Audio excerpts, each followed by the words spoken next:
protection of customary land rights. This proposed law seeks to ensure a free, prior, and informed consent to promote equitable and inclusive development and guide the sustainable use of our natural resources. We will hear from a wide range of stakeholders, from the Department of Lands and the Registrar of Incorporated Land Groups to the PNG Forest Authority, Mineral Resource Authority, Department of Environment and Conservation, the Law Reform Commission, court users, and most importantly from communities themselves and our people. We will hear from, and this committee's mandate is to ensure that 1. Institutional gaps and overlapping mandates are clearly identified and addressed. Landowners' rights, particularly in the context of resource development, are meaningfully protected, or even just protected generally through the clans. A governance framework such as ILGs are reviewed for accountability and inclusivity, and customary landowners or landholders are not left behind as the country advances its development aspirations.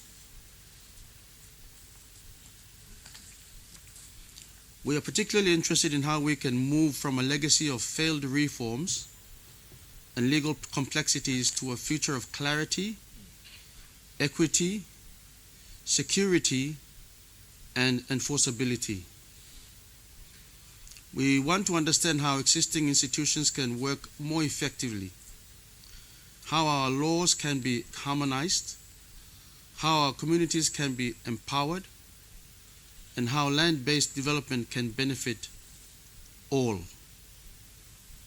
Let me be clear, this process is not about replacing custom with foreign concepts of ownership.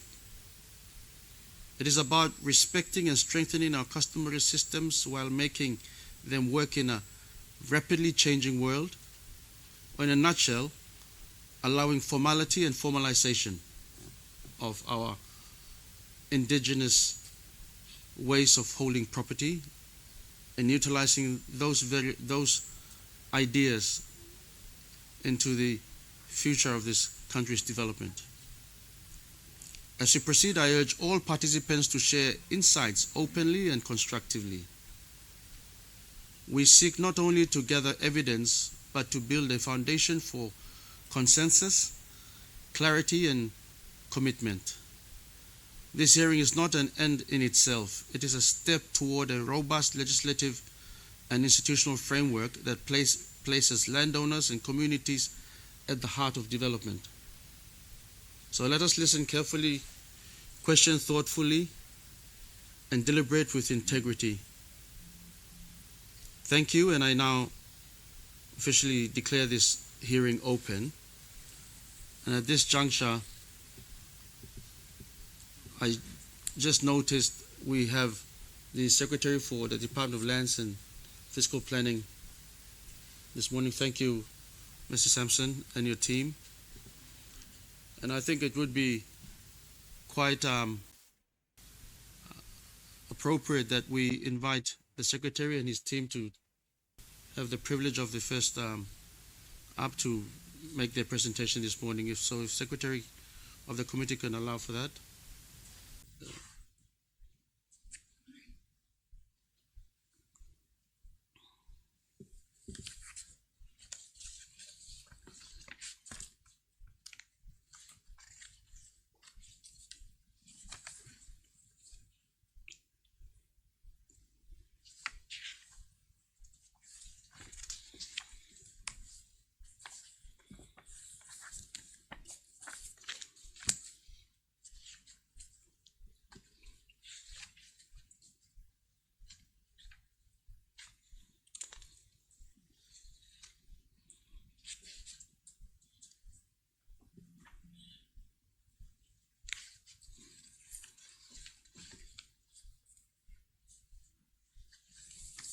Mr. Sampson, good morning.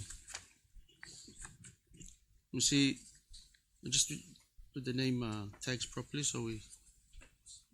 Yes.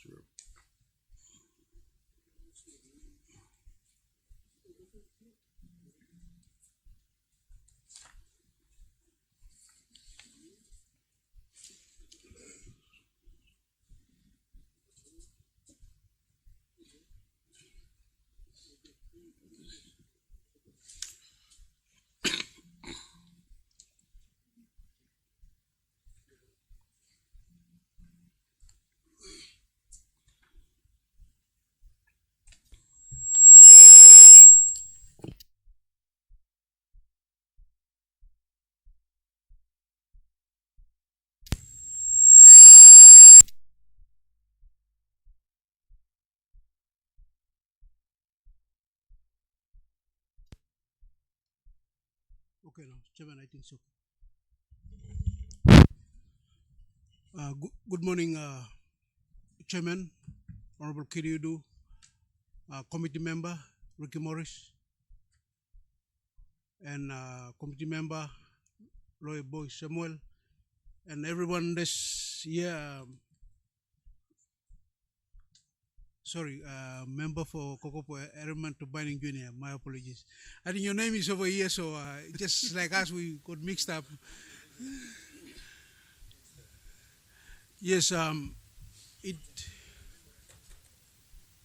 I think it gives us my team here with me. I have the Deputy Secretary for Customary, Mr. Lazarus Melissa, and at the far end is the Evaluator General, Suman Olis. With me to my left is the Director for Customary Development Division, Mr. Scott Gumausa.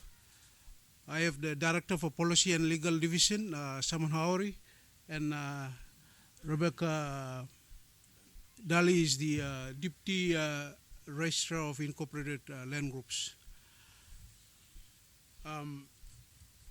Chairman, at lands also customary land is a very difficult area for us to manage, and we've done a fair bit of work since 2005 when there was a land summit in Unitec. We basically looked at both the alienated land and the customary land aspects of land administration. In leading up to that, there was another land summit in 2019. It was purely based on customary land.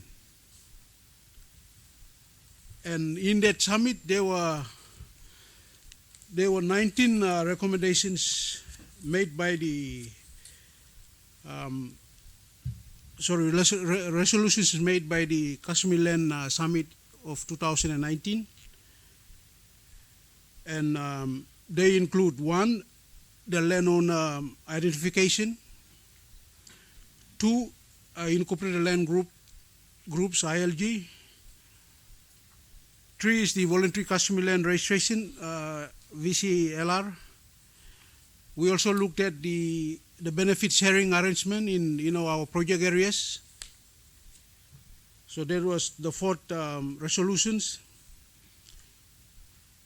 5th was improving efficiency in land administration insofar as customary land is concerned.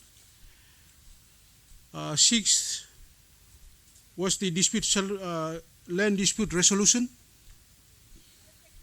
7 was improving customary land registration.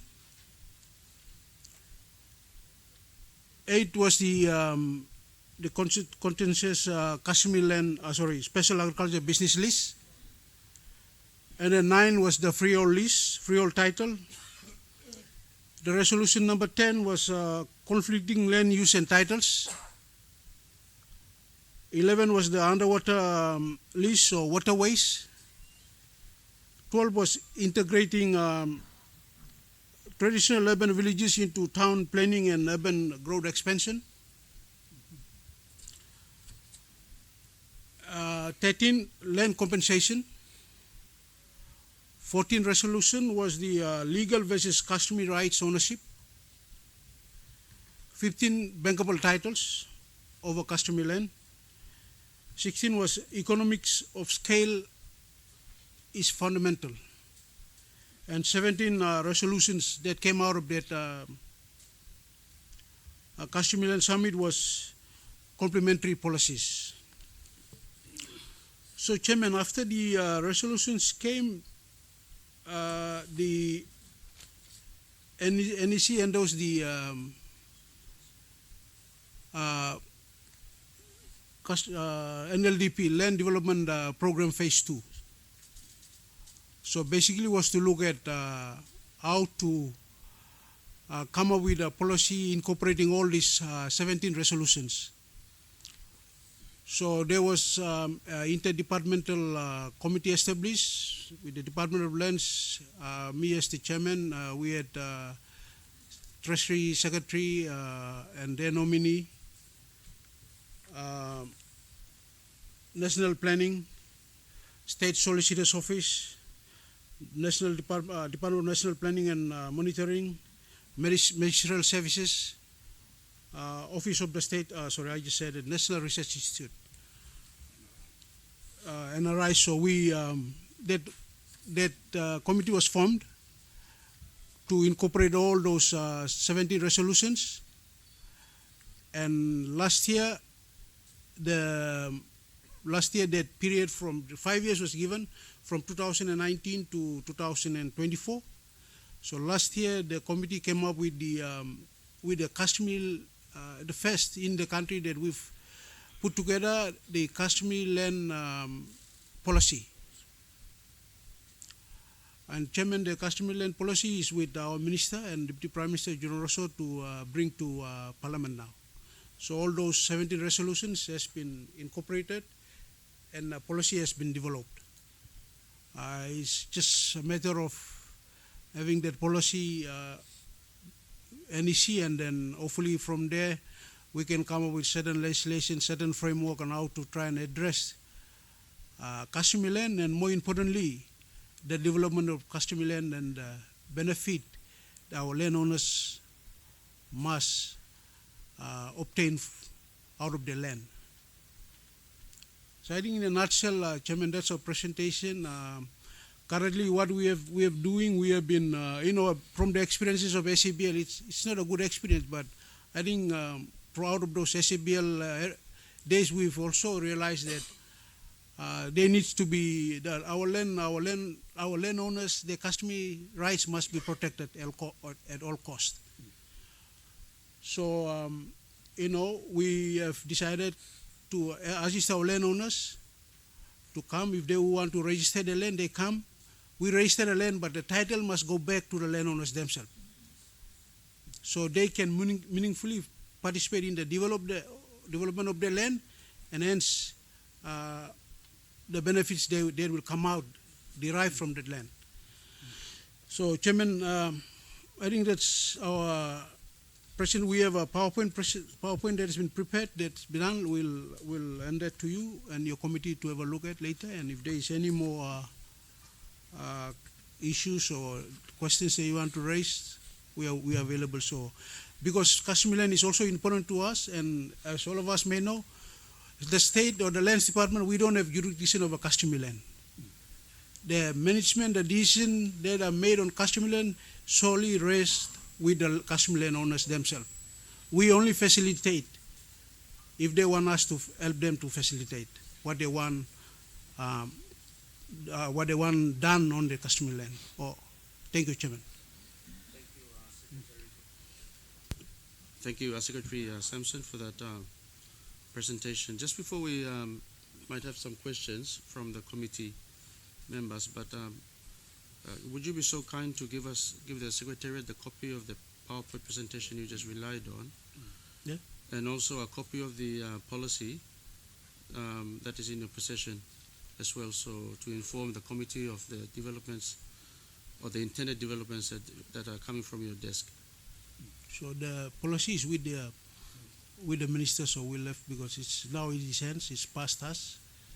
So we'll have to get him to, maybe you can liaise with him. No, I'm asking you to produce the copy to the committee. All right. Yeah, you'll have to produce it, so we're all on the same page. Now, at that point, so the Secretariat will get a copy of the proposed policy, but given that these figures, 97% and 3% has been used quite exhaustively in the last 50 years, do you agree that these figures may now have changed?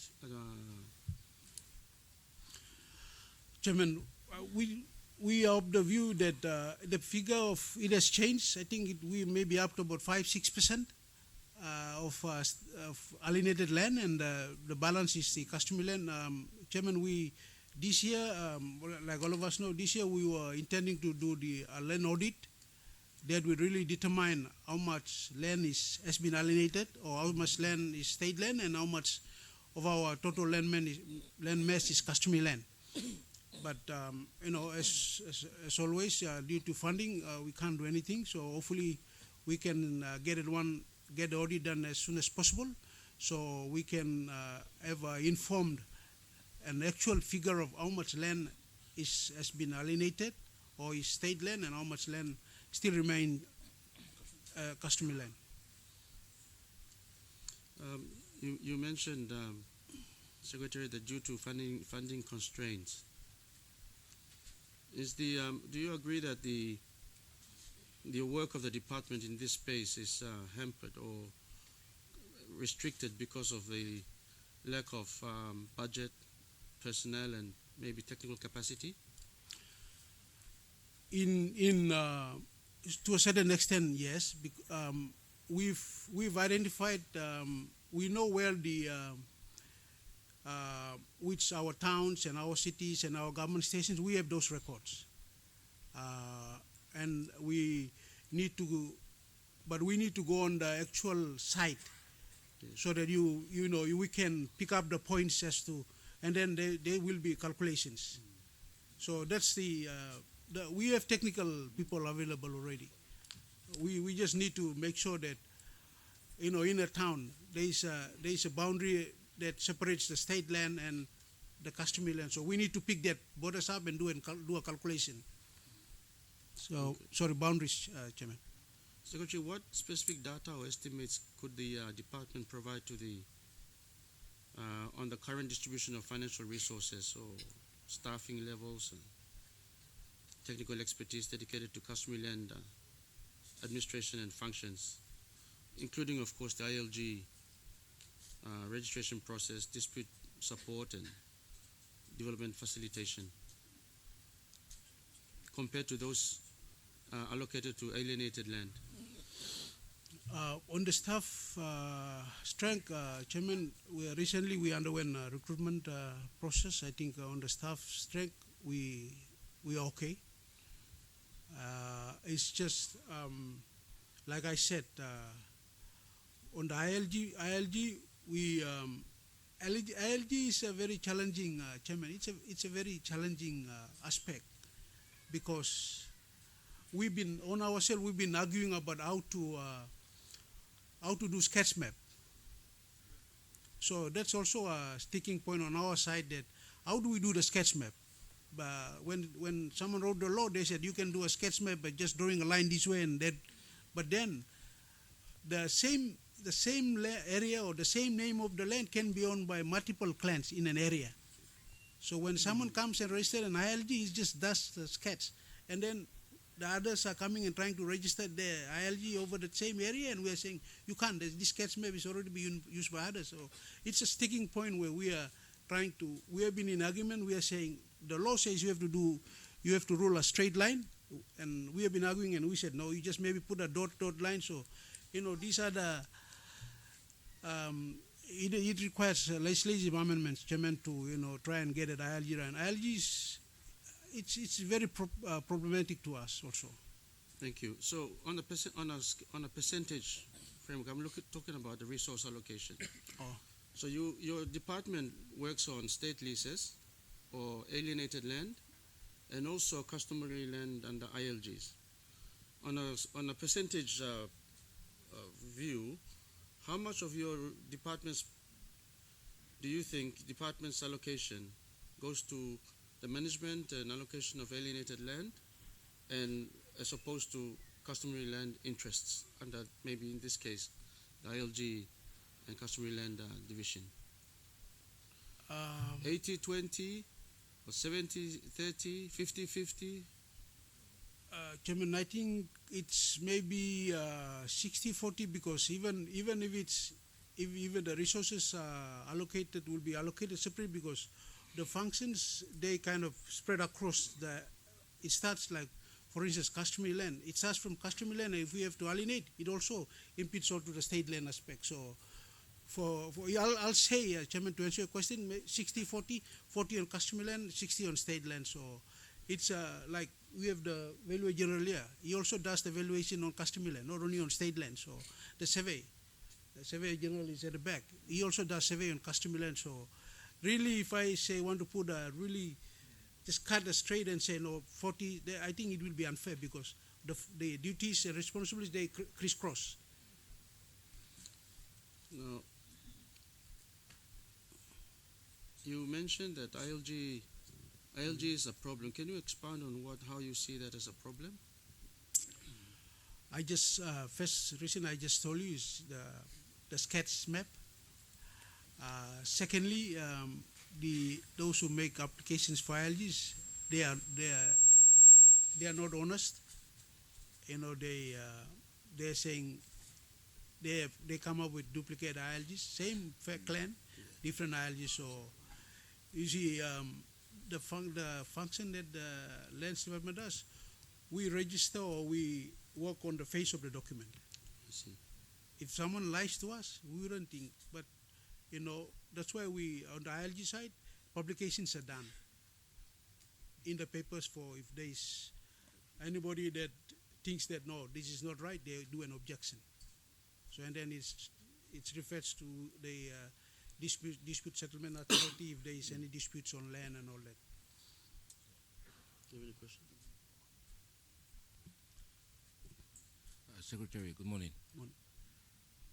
What would be your recommendation in terms of this problem that you were saying in relation to ILG?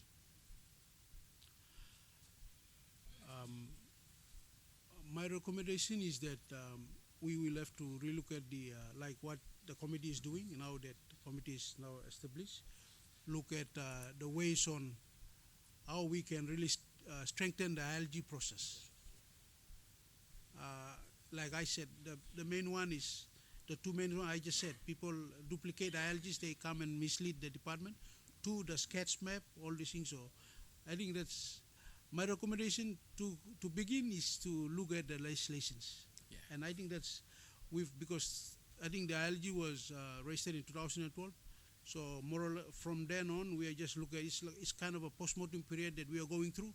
We are looking at how we can try to change the laws that will suit our, so that we can just guide and make sure that our people do the right thing. Is there another way we can look at it? Is ILG a hindrance or is it the way forward? I'm not a fan of ILG, to be honest. We have to be frank with this. Yeah, I'm not a fan of ILG because ILG creates a lot of problems too. Because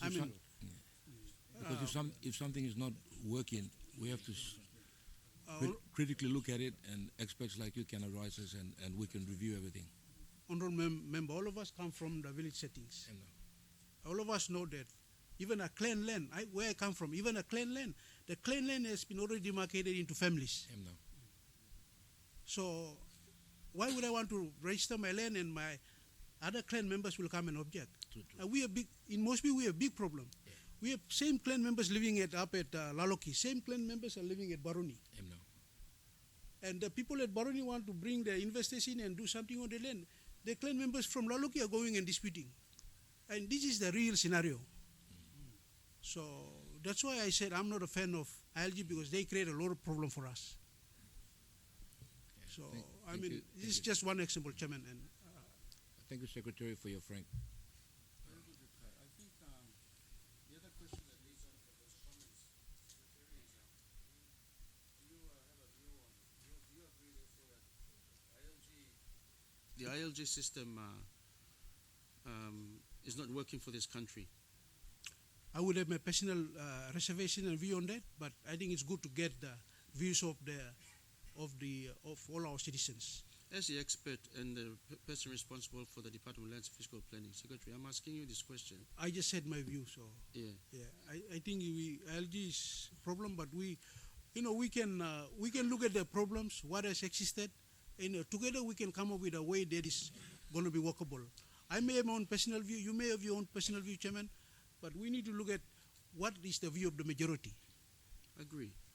Yeah. And that's why I'm asking you the question to elucidate the point for the benefit of our people who are viewing also. Yes. You and I will have our personal views and professional views as well. In place of ILGs, do you also therefore agree that clans should be given a place in our legal system? Clans. As the most minute social unit, the smallest social unit. Chairman, we can't do away with clan because that's been our inheritance. That's been our way of life. Clan will still remain a clan, but it's how we deal with the resources that the clan have. Land, maybe coconut trees or palm trees. So we just need to look at that one and deal with it. But clan, in my view, Chairman, we can't do away with clan because that's part of us. It's been part of our life. And that's our identity. Thank you. You made reference earlier to the customary land policy draft. Sorry. Do these thoughts are these thoughts kind of expressed in that policy reform? I think the policy looked at basically the 17 resolutions and how we were trying to address because all of us know in PNG different regions, different areas have different way of life, different customs. So the policy basically is trying the best to at least try and harmonize all those customs and all those that can work together. So, Chairman, at this point in time, I cannot really tell you that we've tried to address some of these things unless I look at the policy in detail. I can maybe answer that question for you. Okay. Perhaps Deputy Secretary Melissa, you might have. Are you able to respond for us in that regard? Thank you, Chairman. Yes, the customary land policy contains the 17 recommendations. Those recommendations or resolutions basically cross-cutting issues on customary land and generally land administration. So the main focus is basically through the NEC decision was to make customary land bankable, at the same time protecting the interest of the landowners. So what we did, NEC directed for the formation of a customary land reform committee, and also the working group which Secretary has already mentioned, comprising of several state agencies. And there were a lot of work done to try to come up with a policy. The policy basically looks at trying to empower customary landowners, especially in the area of formalizing customary land, so that our landowners can participate in the general economic growth of this country. Because currently we have an existing policy that's the ILG and customary land registration, which empowers landowners to register their customary land, and through their ILG they are given a title, customary title or certificate of title, which is in perpetuity. Yeah. Ownership remains forever with the landowners. But the customary lease title is then carved out from that customary title, and then it's given to maybe interested parties who wish to develop their land through lease arrangements. There is no giving away of transfer of the rights to developers or whoever. So that's the policy. Basically will try to improve the existing system that we have. As Secretary has mentioned, currently one of the challenges is one of the requirements for submitting an ILG is the sketch maps. Now the sketch maps, they're drawn in a blanket way where it includes anything that's within the area. Even the area, the land is not theirs, they also include it. So that's a gray area that we are trying to look at to try to address it, where we try to remove blanket sketch maps, but maybe put dots on the map to indicate which land is owned by a particular clan. So that's how we try to look at. And also, when submitting your application, there has to be consent from your adjoining clans. If you don't and submit your application, it triggers objections. So to make it work easier for our landowners is to submit their applications, and there must be agreement with the adjoining clans to submit. So that's, we, apart from the policy side and the procedures of the existing policies, we also looking at improving record management also, in the department. So through our secretary, we have gone as far as transitioning from manual or paper-based into electronic platform, and that is the way forward, where we try to keep records for every customary land that we register in the country. Thank you. Thank you. Chairman, if you allow me, can I ask the Director Policy and Legal? Our director has been at the forefront of the policy, so maybe he can say something. Yeah, sure. Thank you.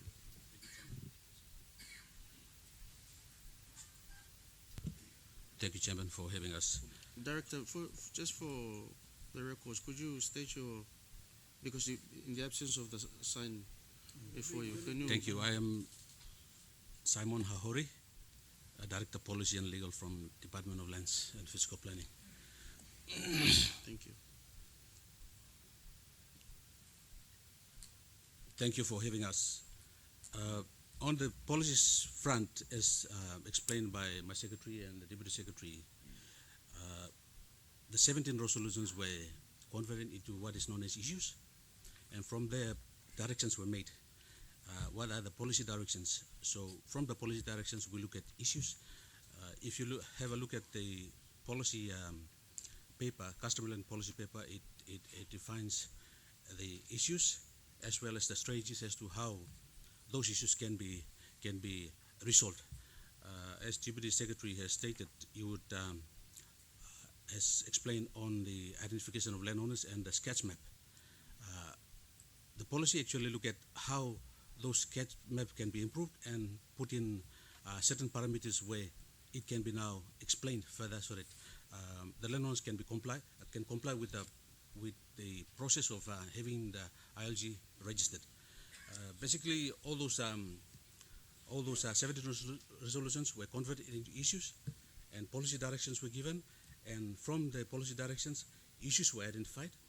All those small issues were identified, like ILG sketch maps, how landowners can seek consent, and before there's impediments on, like there's a delay in having ILG registered. Those were some of the concerns raised.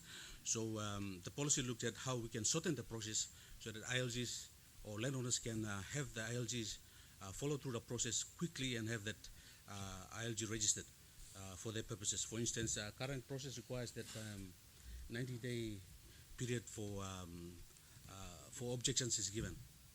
We try to look at shorten the period down so that it will not be 90 days, maybe 40 days or 30 days, so that at least ILGs can be registered. The other setback is that you have ILGs. For instance, we have published that in the newspapers as well as in the National Gazette.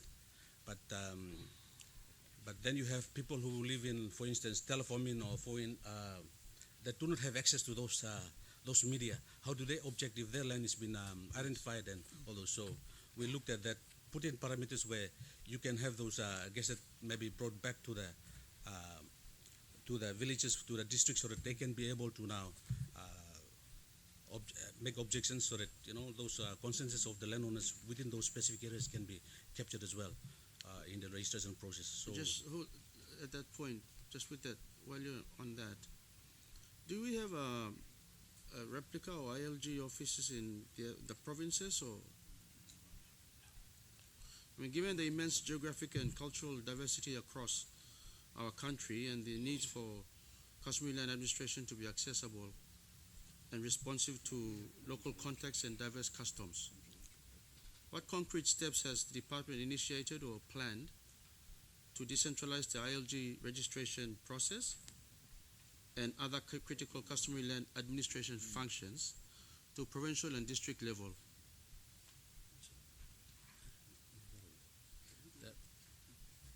Well, I'm on. Chairman, Chairman, sorry, before Director will continue on the policy part, just to answer your question. Chairman, I've been attending the plasma committee meetings, and I've been advocating for all provinces to have a mini replica of the national department in the provinces. So in the structure, provincial structure, especially the lands branch of the provinces, because after the devolution of powers in 1994, thereabouts, all the provincial offices, they report to the provincial administration. So in the provincial structure, we're asking them that all the provinces must have customary lands officer who is also responsible, who will also be responsible for the ILGs. They must have district customary lands officers. They have to be responsible for any customary land matters in their districts. So that's what have been advocated, but we cannot go and get the foster. They have to absorb that in the structure, the provincial administrations. So as we speak, you agree that basically it's a fact that everything is centralized in Waigani, correct? Yes. And there's no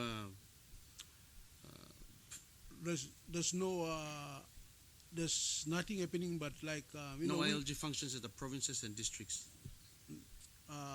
or lands, customary land. They are because they are the provincial land customary lands officers. It's their responsibility to ensure that whoever the clan or who's making an application for the ILG, they make an IL to be recognized as an ILG.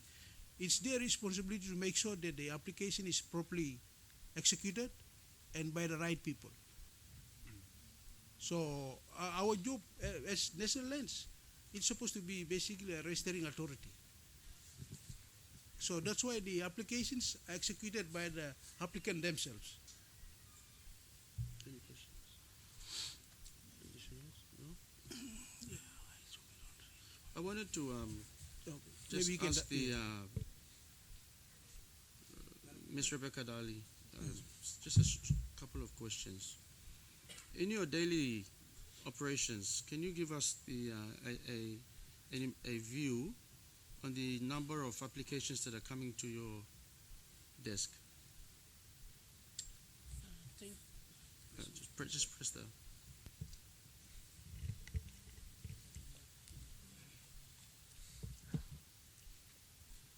Thank you, Chairman.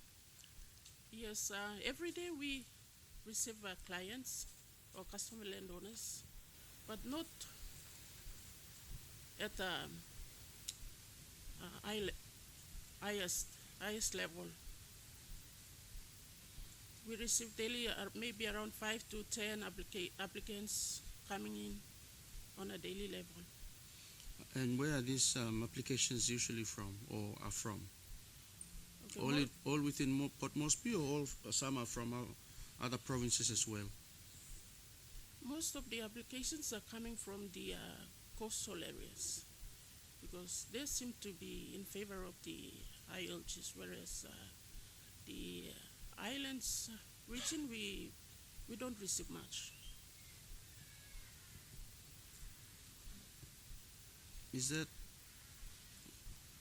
Could it be because of the accessibility as a question? It's not Or about the Gazette halls? Sorry, it's not about the accessibility. The way I see is they are not in favor of the ILG concept in place. Maybe because they already have a family clinic system that is workable, and they they go through the banks, commercial banks, to receive loans, maybe through the SABL. That's why they are not in favor of the ILG. What, in your understanding, is an ILG? ILG, we empower the customer landowners to take active participation in the custom land development. Wait, we come back a bit. What is an ILG? Is it it's a group, right? It's a clan group. Ideally, it should be a clan group. So maybe the next question is, out of those registration processes, how many do you see, come to point of getting a certificate, roughly, if there was a scale, a number, per month? We receive around 20 to 30 applications. As a registrar of ILGs, would you be in a position to give us the number of ILGs in the country registered thus far? Since 2012, we registered around 1,500 ILGs, registered ILGs. This is 2025. Do you have a figure for 2025? Roughly around 1,500. Still the same figure. Still the same. So you haven't got any figures since 2012 to now, We are, yet, updated. we are yet to update. That's a figure. Okay, sorry. I see. All right, thank you. Chairman, just to add on to Rebecca about the ILG in the islands, when we did the Custom Land Summit, when we went to when we did the regional one in Agen, those who spoke there said they didn't want ILG. I mean, so you could clearly, Yes. because they don't want ILG, they don't want to register ILG. I mean, Correct. to be incorporated as an ILG, the clients.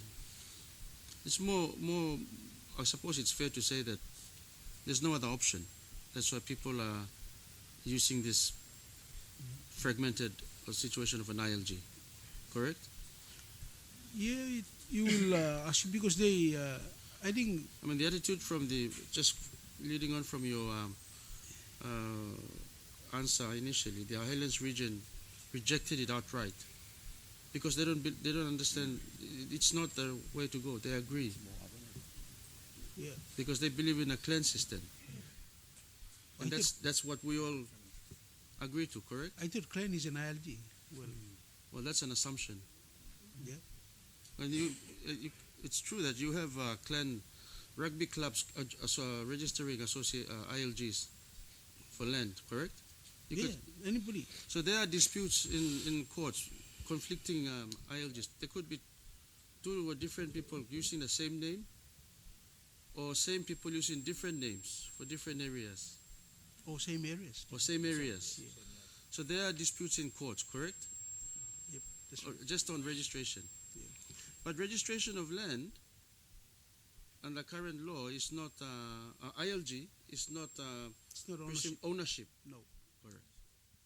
I think, Chairman, that's misperception that those who are incorporated as an ILG claim to own land. No, it's only a recognition certificate that is issued by the Office of the Registrar of Incorporated Land Groups. But to get ownership over land, it's a different process that you have to go through. Yeah. Thank you. Chairman, Yes. thank you, Secretary, and again, thank you, Rebecca. ILGs, is there any possibility of reviewing the act regarding the ILGs? Because through experience, most of the ILGs, and I have to say this, while my people in East New Britain are listening, I think the majority of the most ILGs coming out from the coastal area, just like what you've mentioned. And this is something that, of course, there is no proper awareness to the people. And the secretary have said through chairman, did ask the question regarding the establishment of, districts or ILG offices in the provinces. Of course, we've got and I'm talking on behalf of the people of East New Britain, which there is a good system working in the province. But, if you can see if we are seeing both sides of the coin, the hierarchies, some of the hierarchies are creating problems. And the cause of social issues now regarding land issues, most clans are fighting just because of the ILGs. And using that as a vehicle or a tool or Volkswagen just to collect funding or money from the people without proper awareness to the people. Through you, Rebecca, can we get this in Secretary Lands? We get a team. We really go down to the root cause of the problem through the ILGs. And I'm saying this on behalf of the affected and silent majority listening in Papua New Guinea. Thank you. Through you, Chairman.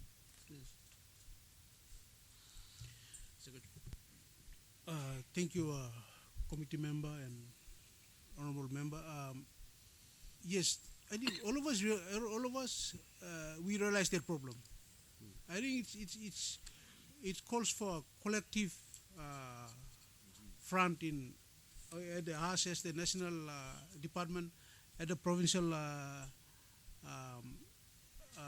administration, or at the provincial subnational level, and then go down to the district and LLG level. So all of us, I think, should work together and must work together in trying to bring that awareness. Thank you, Chairman, through Chairman and Secretary again. The problem here, Secretary, we in the district are willing to help, but they're bypassing us in the districts, but throughout the country, heading towards the upper level, which is lands department. Is there any filtering system there that can reject those applications that we have to go back to the districts or to the provinces and identify those legitimate landowners? Or otherwise, we will be going around the circle all the time. Sorry, Secretary, through you, Chairman. Okay. This is something that we need. It needs to be, scrutinized. Thank you. Thank you, Honorable Tabain. The ILG, I see there's a good option for landowners.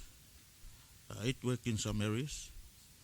The only issue we have is the capacity. Currently, it's like a bottleneck. Yes. The national headquarters seem to be doing all these nitty-gritties. We are not supposed to do that. Building the capacity in the subnational levels is very important. So the provinces, at least they must have 1 or 2 customary lands officers. Trained, they must have the expertise, surveyors, cartographers. These are very important people, assisting our landowners in identifying their boundaries. The customary land policy, without it being endorsed by NEC, we cannot make any legislative amendments to improve the ILG system or the ILG Act itself. If we have it approved and endorsed, then we can implement the policy by making changes, going down to the provinces and assisting our landowners.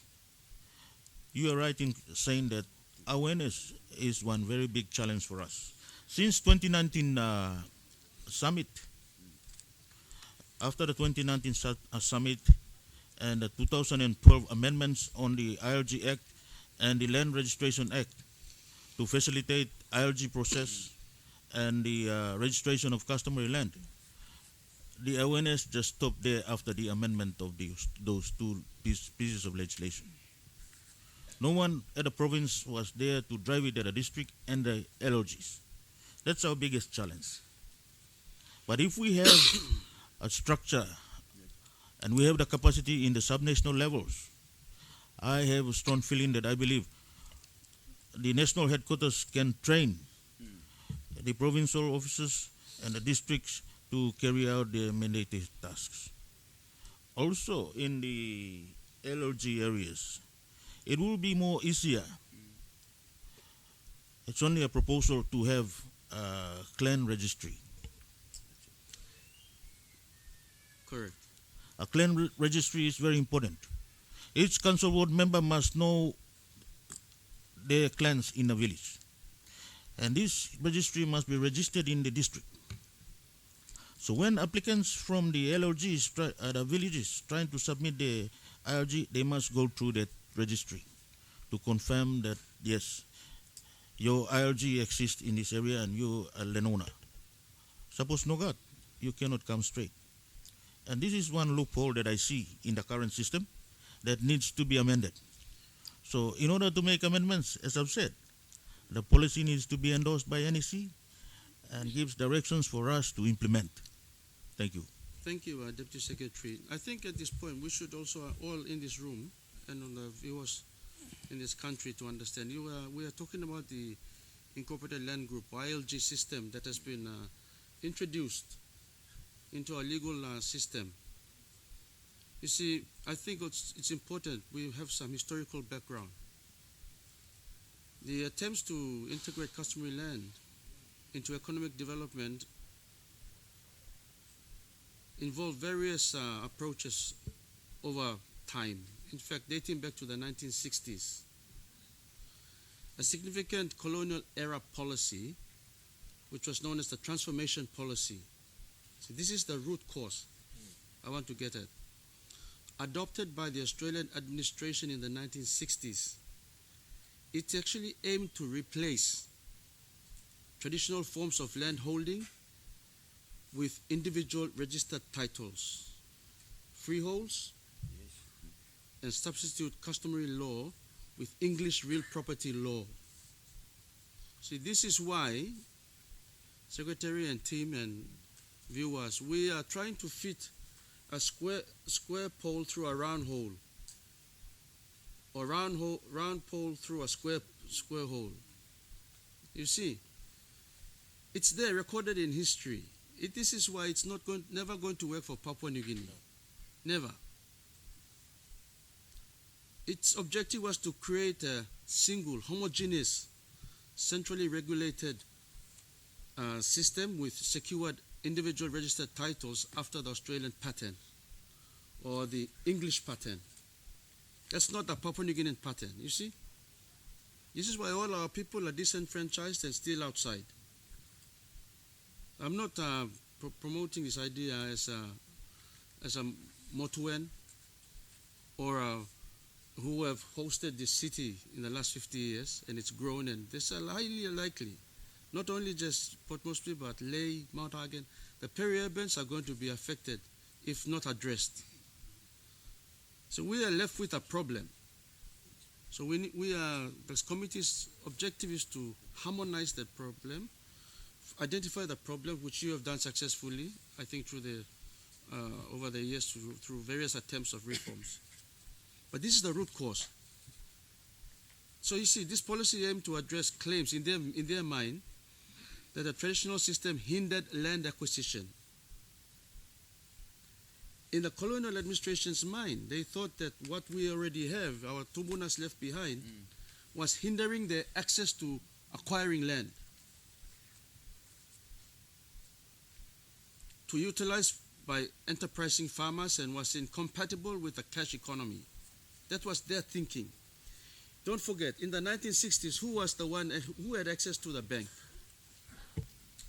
My grandfather didn't have access to the bank. Even today, I still don't have access to the bank.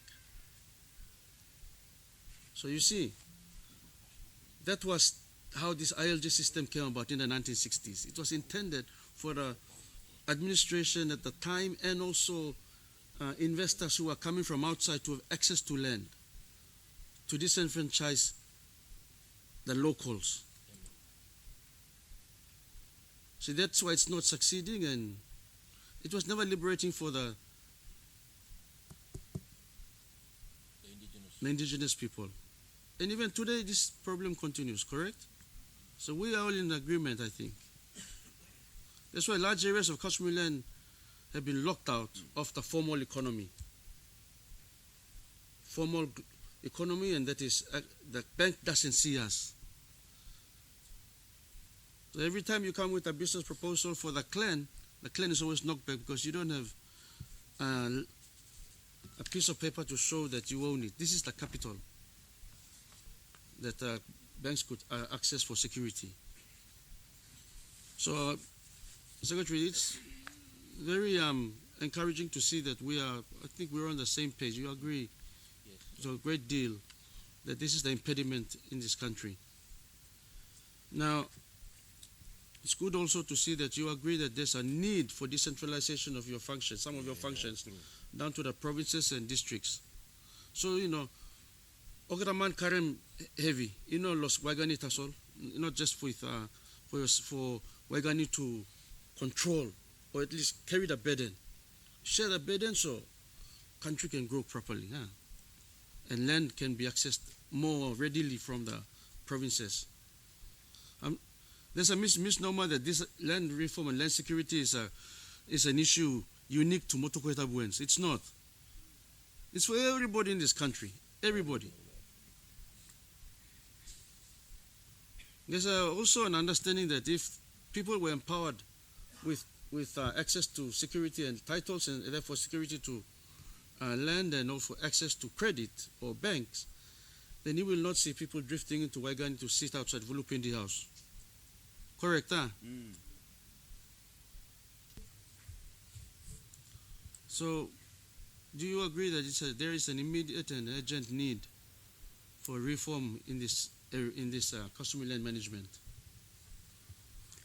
Chairman, I think all of us will, we know that there needs to be reform. And I think that's why when Honorable Justin Chechoko was Lands Minister, the proposition to him was to do another land summit. There was done just a follow-up land summit from 2005 at Unitec. But he said no. Let's concentrate on customary land. And that land summit in 2019 was for customary land. And hence there was 17 resolutions. And I think I would also confidently say that we've also, at the department perspective, we've done a lot of work on this one. And I've come up with that policy. It's just awaiting the endorsement of government, and then we can look at the implementation. And maybe legislate, look at, like what Deputy said, look at some of the legislations we have. How do we amend to suit the current era we are in? I think you rightly said, and from what you said, the ILG system brought upon us, that's not how we used to live. That's why we are trying our best to feed into that. So what are the other options available for us? I think that's we should be looking at going forward. Agree. So, Secretary, it's obvious that this is a very big untapped potential for this country's economic recovery journey or growth. Yeah. Therefore, in lands and physical planning, for example, your department deals with predominantly alienated land, and it's maxed out on capacity. I mean, and not supported, or if it's supported, there's still too much work there. There should be therefore an authority or a trust established looking after two registers. One registry, I think the good Deputy Secretary pointed out earlier, could be a registry of clans, and implemented through the decentralized framework, registering all the clans in this country. And then the second register under this authority or trust should be registry of property belonging to the clan that is actually land. You see, when we are born in this country, no child born in this country is without land. Everybody born in this country has land. Is a landowner, landholder. So this is this in terms of just thinking aloud, in terms of decentralizing the roles or sharing the role, that could be a way forward. I mean, it's just a thinking, but it's also not an unreasonable thinking, because the implementation you pointed out is key. And share the load into in a decentralized fashion. And thank you for pointing out that your work through the plasma and the discussion has been ongoing for quite some time now. So there should be a jump start, correct? Well, obviously we should start somewhere. Yeah. And like what Member Rose raised about the ILG, the forms. The ILG forms are designed in a way that the district lands officer must endorse that application. Whether he's doing the right thing and honestly endorsing the form or dishonestly, we don't know. He only knows himself, whoever is the district officer that is endorsing that form. So I think as the committee, maybe you should also direct the provincial administrations to really have a replica structure of lands department. So EC, there is really correlation there. At the moment, we are looking, like I said, we are looking at the face of the document. Yes. Is that officer, the district officer, is he honestly executing endorsing the application or dishonestly? We don't know. Chairman, thank you, Secretary. I think that's the point that I raised. It is very important that yes, we are not against the ILGs, the clans. We are part of the clans in our respective provinces. But the issue here, just like you pointed out, we need someone that from whatever area the application or applying for an ILG must be screened out from the provinces, districts. Because sometimes we got, private consultant around the corners here, the four corners of Papua New Guinea. Yeah.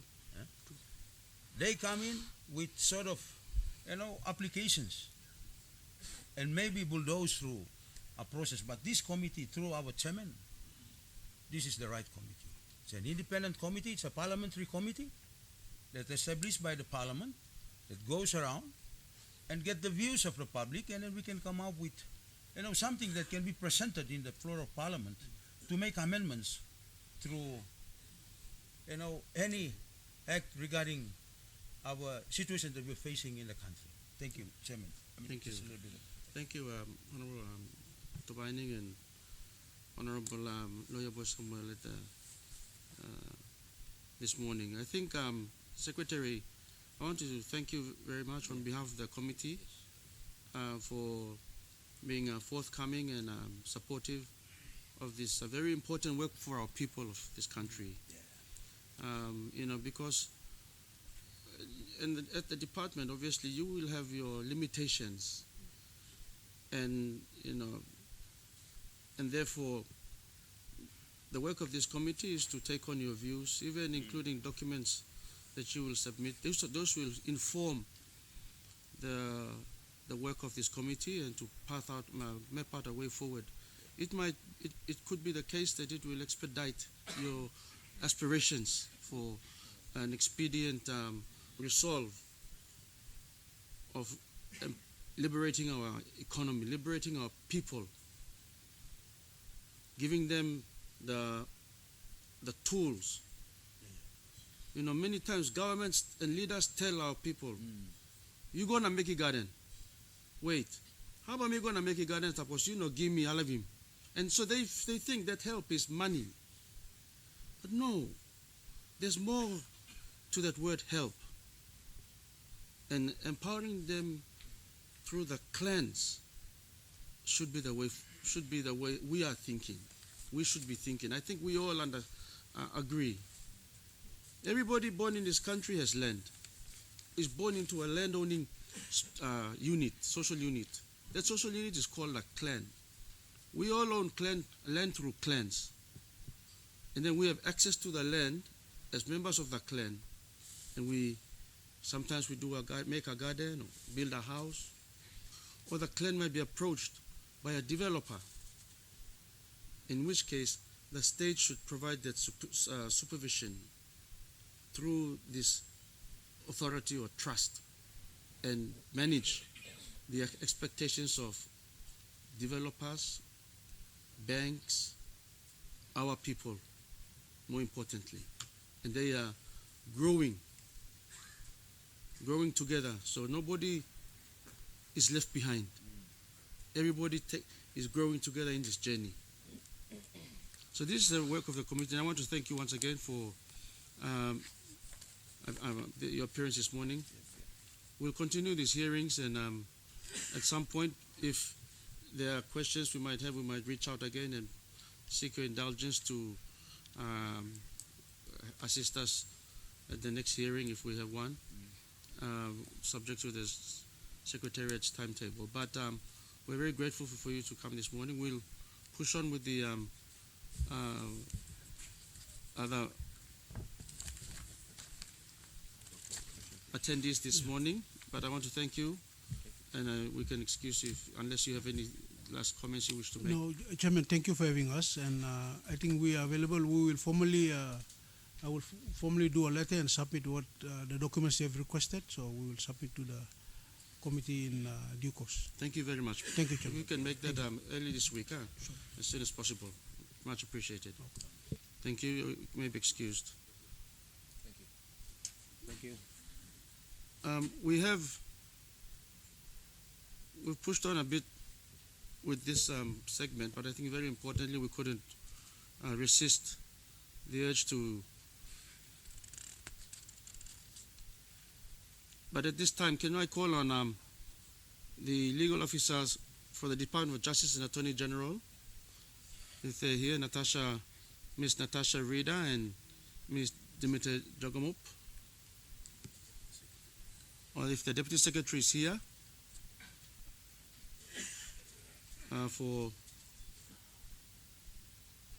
we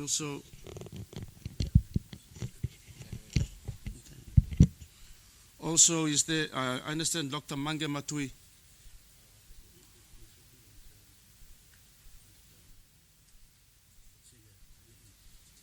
in his place, CLRC, you can come forward.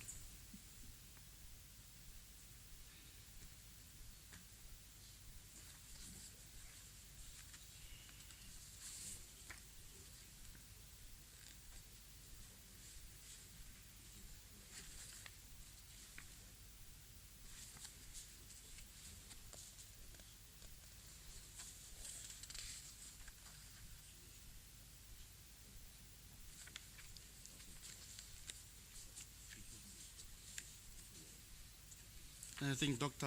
Ospon Sanida from the National Research Institute, and Dr. Kuta.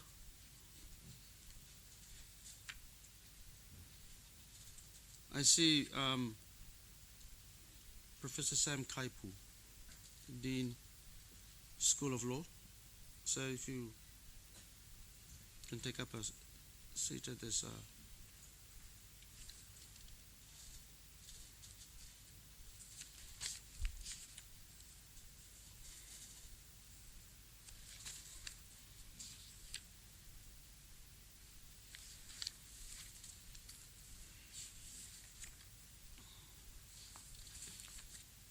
gentlemen, welcome to the this hearing this morning.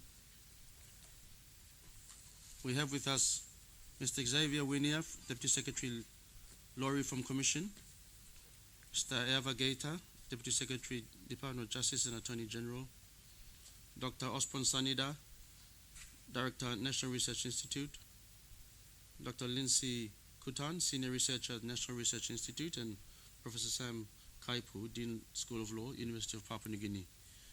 Gentlemen, welcome to this hearing this morning. We're very grateful to have you, and thank you for responding favorably to the notice, volunteering your time and your energy into supporting this very important inquiry for the people of this country and the way forward in this regard. Perhaps, if you don't mind, can I start with Dr. Sanida?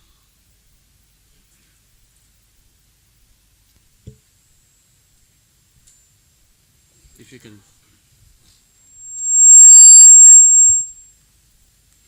Good morning, Chairman, Honorable Keith Iduhu, Member for Hiri Koyari. I acknowledge also the presence of Committee Member, Honorable Erman Tobainin Jr., Member for Kokopo, Honorable Lawyer Boy Samuel, Member for Port Moresby Northwest.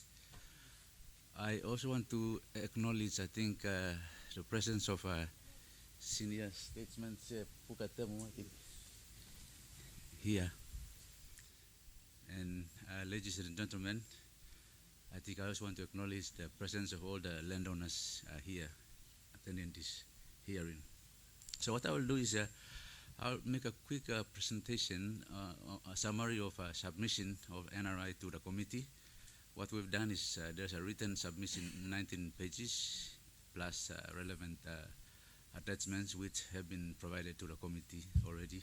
So I'm going to provide a snapshot of what is contained in the submission by providing the context, first of all. Secondly, bringing out the key issues. Thirdly, the key recommendations. And finally, what are the key principles that we envisage that are important to make land reform work in Papua New Guinea. So, in terms of the context, as I mentioned earlier, the aim of this submission and our presentation is to highlight key issues constraining land, customary land development and land reform in Papua New Guinea, and then making recommendations going forward. So I'm not going to present here, but in the submission you will see we've done quite a bit of providing a context and background in terms of historical background of land before colonial administration and up to independence and up to now. So maybe just as a start, let me just read an extract of the part of the introduction in section 2, talking about the situation prior to colonization. Since time immemorial, all land in PNG has been held under customary tenure. Ownership rights to customary land rest with the group identified by a lineage or clans, while use rights to individual plots have been held by individuals and families. In patrilineal societies in PNG, ownership of land has been passed down through male lineage, while in matrilineal societies, land ownership has been passed down through women. So I thought I'd provide a context that when we talk, we must always have this at the back of our mind in terms of land ownership in Papua New Guinea. As you mentioned, Chairman, earlier, I think this concept of clan and ownership to the land is not just about economic development, but it's land is life, I would say, as a context. Now, so let me just providing the context, go back to continue. So, in addition, looking at this, so we have what has happened before colonization and during colonization, and then period after independence. So, and then I think the key part of this I wanted to mention this. I think the first attempt at the land reform was in 2001, when there was a World Bank initiated reform, and we all know that this didn't go down well at the time for whatever reason, because I think there were 4 lives were lost in the process of trying to achieve that. But then from 2005, we've had what has been mentioned by the DLPP, the National Land Summit.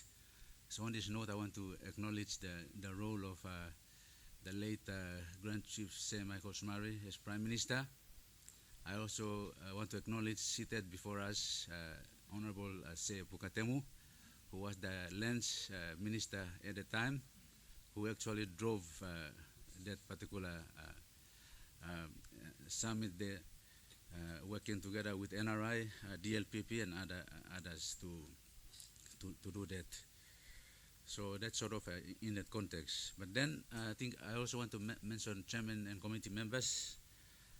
Within our planning and policy framework, we also have land mentioned. For example, our Vision 2050, land is one of the pillars in terms of how we utilize land for development, and also development strategic plan 2010 to 2030. It also mentions land including the current medium-term development plan for 2023 to 2027.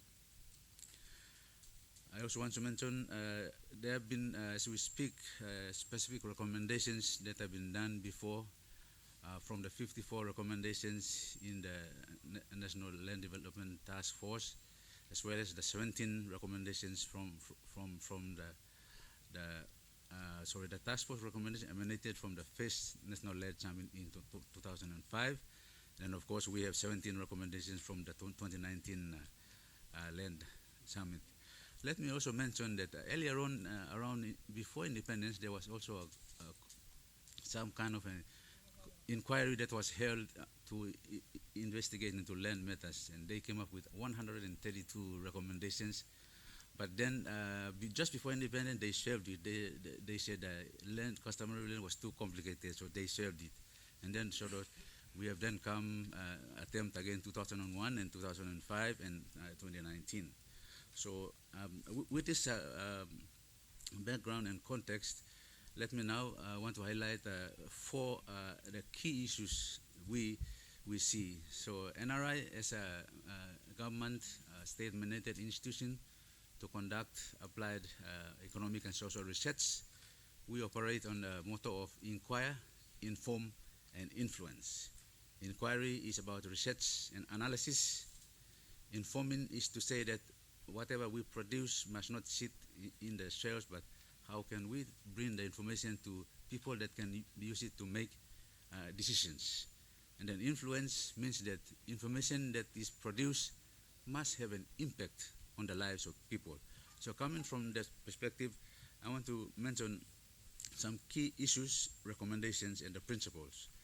So as far as the issues are concerned, I will highlight five, or rather 6 areas. Number one is the lack of implementation of NEC endorsed recommendations of the National Land Task Force, the 54 of them, and of course the 17. So it's not like no work has been done as far as land reform. We have had these summits, we've got these recommendations to the extent that NEC has endorsed them. The question is why some of them have not been implemented. So I think one of the things that the committee can focus on is going and have a look at those recommendations and what can the committee tease out that can be part of your report to Parliament. Number 2, lack of political champions to drive land reforms now and into the future. So on this note, again, I acknowledge the role of Sir Pukatemu in terms of the initial National Land Summit. And I think on this note, I also want to acknowledge the current Marape Rosso government for establishing this particular committee to do this, because land is so important that everything happens on land. Without land, we pretty much cannot do anything. So we need a political drive and a bureaucratic leadership to drive things forward. Number 3, lack of a national customary land policy, because most things have been happening on ad hoc basis. We need principles to guide us in terms of how we deal with customary land. So important, as we mentioned, the majority of the land, or the percentage, I think you can safely say that it has come down due to alienation maybe over the years. But we need a policy to guide with a key principle that ownership must always remain with the landowners and not be sold to anyone. Number 4, lack of independent bureaucracy oversight on the implementation of the reforms. We have many laws, we have many policies in this country, but our problem is lack of implementation, including reforms that I've mentioned. Of all these recommendations, why have they not been implemented? What are the key factors constraining the implementation of these reforms? Number 5, the need for a separate entity outside of DLPP to administer customary land.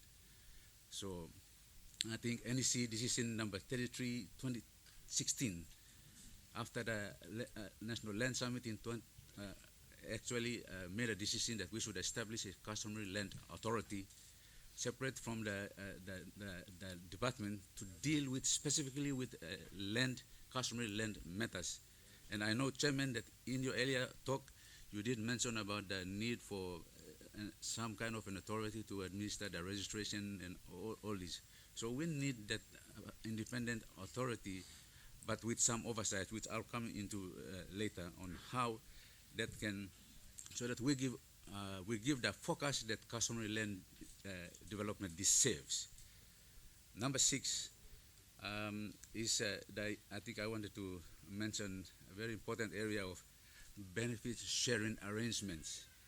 Since colonization up to now, we have been having this issue with the landowners complaining about land being developed, but landowners are not getting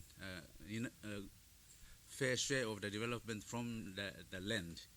They have been getting peanuts or crumbs from development. We need real benefits to the landowners. So the issue of benefit sharing is very important. I think one of the issues that the committee should.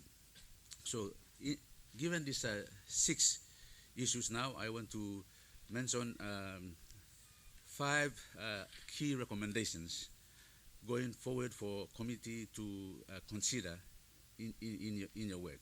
Number 1 is relating to the issue 1 is revisiting, prioritizing and sequencing the National Land Development Task Force recommendation, those 54 recommendations, as well as the 17, and I think some of the implementation is incorporated in the National Customary Land Policy that Secretary Benjamin talked to you earlier. Number 2 is to expanding efforts to include evidence-based research findings published by NRI. So we at NRI have done research over the years. One of our key issues is that we do research, but we need a channel for recommendations to be. So in the submission, you will see there are, we give example, 10 publications actually listed in the submission. So we thank the committee for inviting us that we can now have is a channel for us to bring what we have researched based on evidence for a committee's consideration in your deliberations. And the research basically revolves around the question of land use, question of land administration, and of course a question of land access, all these issues. Our recommendation number 3 is, I think, in line with earlier DLPP seeking NEC endorsement of the first of its kind customary land policy for Papua New Guinea, for which I think you will have an important role to play. The committee, I noted that you have requested for a copy of that. I hope the department will submit to you. Number 4, again, the need to establish a customary land authority. I have already mentioned that, and you can maybe source NEC decision number 33 of 2016. It's a decision that established that, but to date, there have been challenges of this not happening. So I think one of the things that you can ask relevant authorities why that has not happened going forward. Because as I mentioned, we need a focus on customary land in terms of how our people can benefit. And then the final recommendation is the need to have an oversight body for land reforms. Here we are recommending separate away from the department, maybe have the office of the Chief Secretary as the oversight in the land reform, because you cannot have one institution in charge of reform and also implementing. Maybe you need to have an independent one to. On this note, I think I also want to acknowledge again the important role of this committee, because in the past we have not had, we've been just dealing with things at the bureaucracy level, but we need a political ownership and oversight. We already had in the past, as I mentioned, Sepo Pukatemu minister, but then things change, governments change, but hopefully the committees don't change. And one of the recommendations I want to make is that this committee should be, going forward, should be changed from a special parliamentary committee to a permanent parliamentary committee. My reason for this is that the issue of land is so important that it's not going to finish with a special parliament, but we need it to be a permanent committee, so that going forward, This is the committee that provides the political oversight in conjunction with the bureaucratic oversight to ensure that the issues we deal in land, customary land are addressed. Because without political ownership and oversight, you can have the bureaucracies, but sometimes, if the bureaucracy is not working, who is going to tell them to do that job? The same thing I think we making reference to, because we assisted a special parliamentary committee on elections for which Honorable Idu was a member. There was a recommendation to make that committee permanent, because we need oversight to ensure that the institutions that are responsible for elections make the elections work. So I think a similar approach I'm recommending here. Okay, so and the last part of my presentation is to state some key principles. You can have the recommendations, but if you don't do them within set of principles, you may not. So what we present as follows. Number one is the need to ensure that any required structural changes that have been mentioned, and some of which you have mentioned, Chairman and committee members, that must be implemented. It's one thing to say that this should be done, but it's one thing to make sure that they're actually done. Number two, institutional strengthening is a key principle. We can have all the reforms, but if the institutions are not strengthened to implement, we cannot achieve. So that's a very important principle. Number three, political will combined with bureaucratic leadership. And I think it's just supporting my earlier comment that going forward, the parliamentary committee can be made permanent to continue to provide that leadership, and then the strong oversight to ensure that any implementation for customary land reform actually works.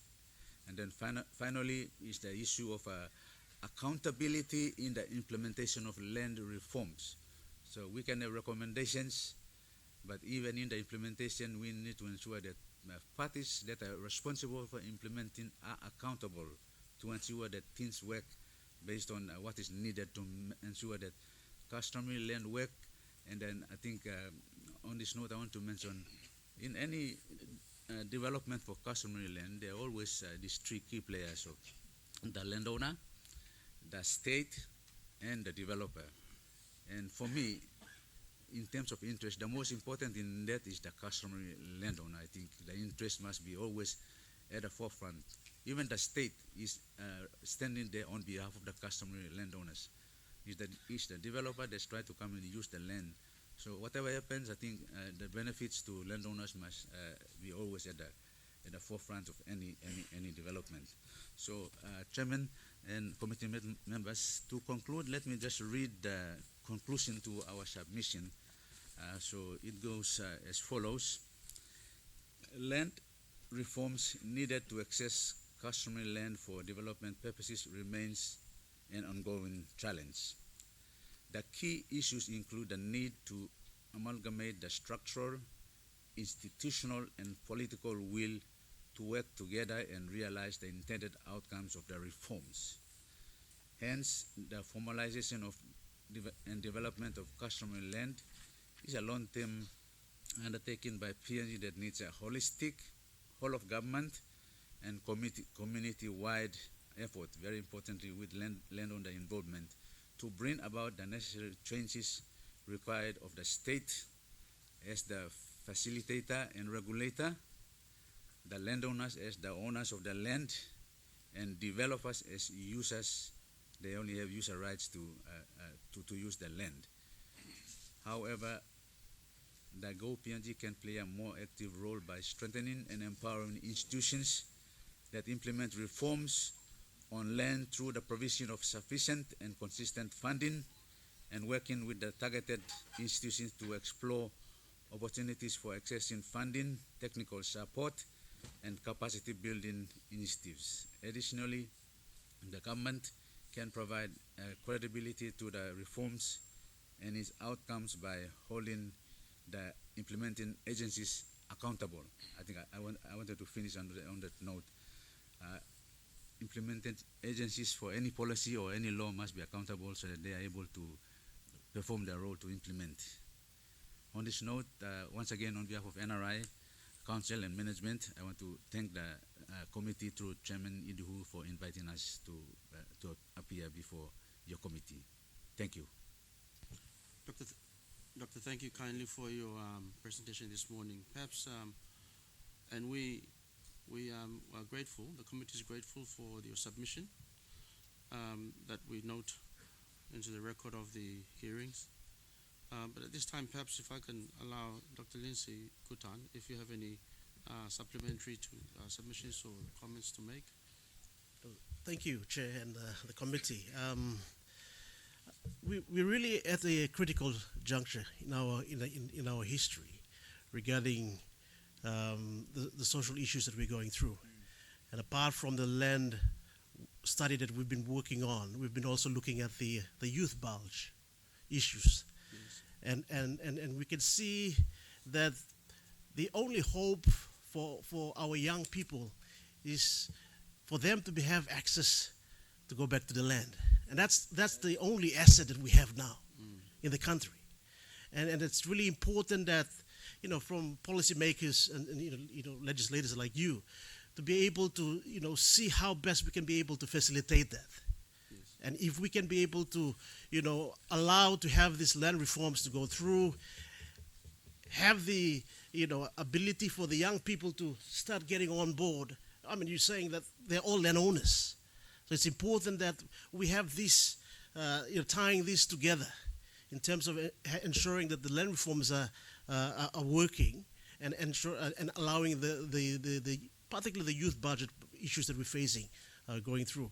We've done a lot of research on that, and that's probably a critical component that we're seeing now in terms of where we are and how important it is that we need to get the customary land reforms going through. Thank you. Thank you very much, Doctor. The committee notes each of your remarks, and perhaps on that note, might I invite Professor Sam Kai to address the committee on the terms of reference. Thank you very much, Chairman, and I also acknowledge the presence of the other members of the Committee of Inquiry. From your letter of invitation to me, I note that this inquiry leads toward the presentation eventually of a customary law reform bill, customary land reform bill to Parliament. And this inquiry is to ensure that such a legislation should strengthen Papua New Guinea's legislative and governance framework for protecting indigenous land rights, advancing sustainable development, and ensuring community ownership and participation in land transactions. This tries to bring into focus the trouble that we have been facing all along. How can Papua New Guinean indigenous landowners under custom maintain their land and at the same time have the benefits that come from the use and development of their land without losing it? Your letter concludes with a call to ensure an inclusive and contextually grounded legislation. For that purpose, to put this issue within its proper context, I have selected 3 factors, namely the use of customary law, 2, the kinds of traditional societies that we have in Papua New Guinea. Because one thing that I have noticed with the Incorporated Land Groups Act, it assumes that there's one straight line of land ownership, and that is patrilineal. We have several types of societies in Papua New Guinea, and therefore any law that deals with customary land must take into account the different types of societies that we have and how the rules of organization and structure of those societies impact on the ownership of land and its inheritance and use rights. I have also taken into account the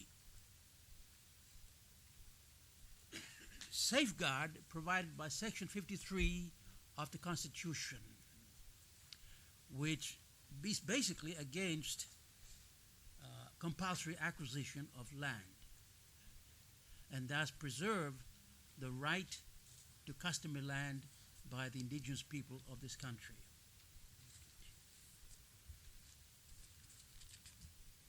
Let me then begin with my summary statement on each of the factors that I have taken into account to ensure that there is an inclusive and contextually grounded legislation. Let us first of all look at customary law. Customary land in Papua New Guinea has been ruled and governed by custom. Any legislation, therefore, that is designed to reform customary land holding must take into account the people's custom in relation to land, in relation to their customary land. There cannot be a law that brushes aside custom, because if that were to be the case, then land as we know it in Papua New Guinea does not have that control, that understanding, because all of us in this room, this beautiful room, are, as you have said, landowners. We're born into land-owning groups of people, right? And our right to land is not by purchase, but by right of birth, by belonging to a clan, by belonging to a society that owns land.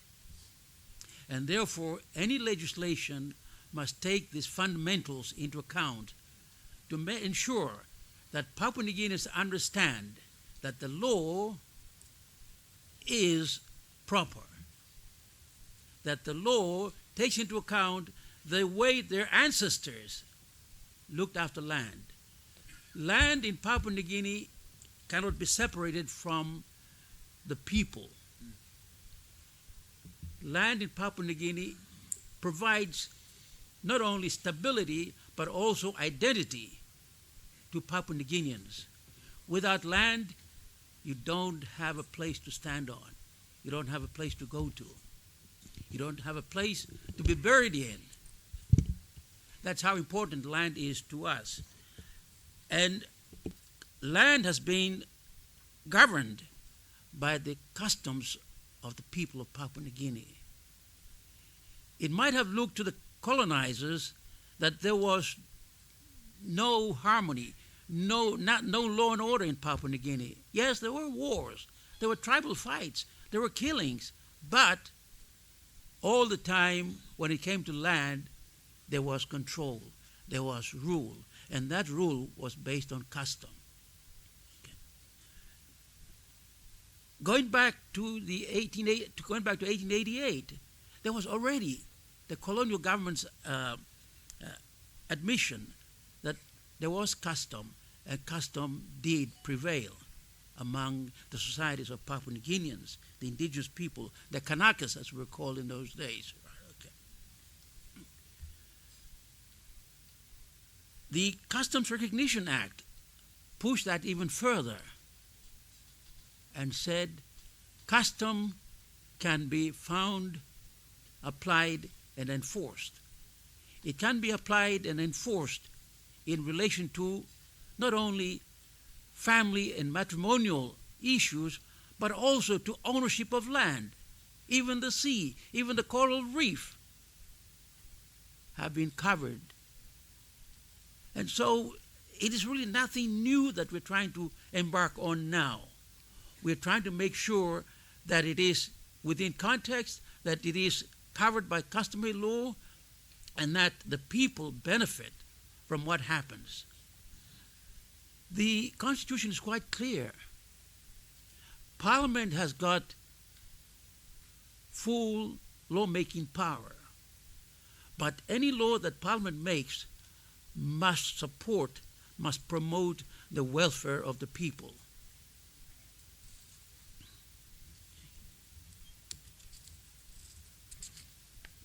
Now, the underlying Law Act 2000, the Constitution itself gives the pride of place to custom. No one in this room can say that custom has got no place within the legal system of Papua New Guinea. That's absolutely wrong. The Constitution made it quite clear that custom or customary law is part of the legal system of Papua New Guinea. It is actually enumerated as one of the laws under Section 9 of the Constitution. It is incorporated, it forms the basis for what is called the underlying law. And for that reason, because custom is now enshrined in the Constitution, it has legality, it has a place, and unless we get out of our mind and amend the Constitution tomorrow and get rid of custom, then we are doing the wrong thing. Custom is here to stay. It has been here from time immemorial. Let me just step aside a little and refer to common law. Common law is a legal system, is the legal system of England, of Mother England, right? But common law has its roots in the custom of the Anglo-Saxon people. And we should do the same thing. We should keep our customs, get rid of the bad ones, keep the good ones, make sure that they're promulgated, and make sure that they have legitimacy. Only that way we will see people, Papua New Guineans, understanding that custom is their law and customary land is covered by their law, and it is theirs. That way we have a wholesome society. We have people who know who they are and who know what their rights are. The Constitution is there, but the Constitution is looking at Papua New Guineans as a state. But custom looks at us as people of individual societies with our rules, governing our morality, governing our lifestyle, covering our ownership of land, customary land. And the Constitution has gone even further. It has allowed for Parliament to pass legislation to ensure that customary law develops. And that is why Parliament has passed the underlying Law Act 2000, which not only looks at custom, but uses it as a source for the development of our legal system, of our jurisprudence. And so it is only right that customary land should be governed by customary law. And any law that Parliament passes must declare the role of custom in the way it governs customary land.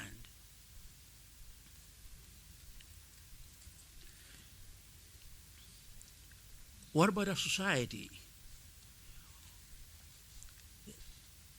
People coming in from outside may think that Papua New Guinea is an amorphous society.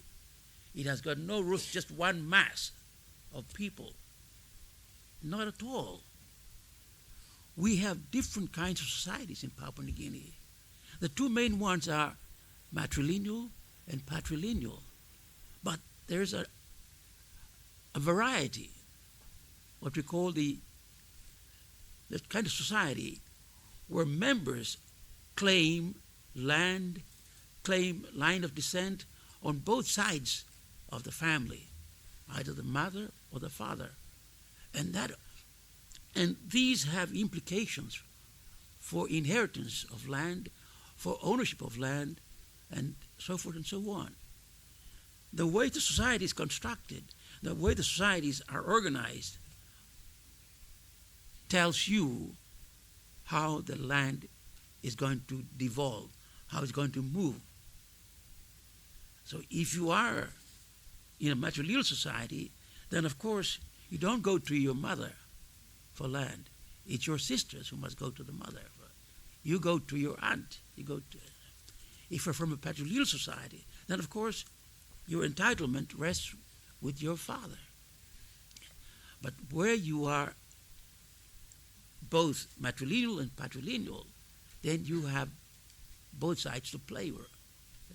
So there are a couple of other minor variants in a society, but the point I'm trying to make is this: that any legislation that we promote must look at the rules that govern these societies and how these rules again govern and determine ownership of customary land, ownership of rights to use land, and so forth and so on.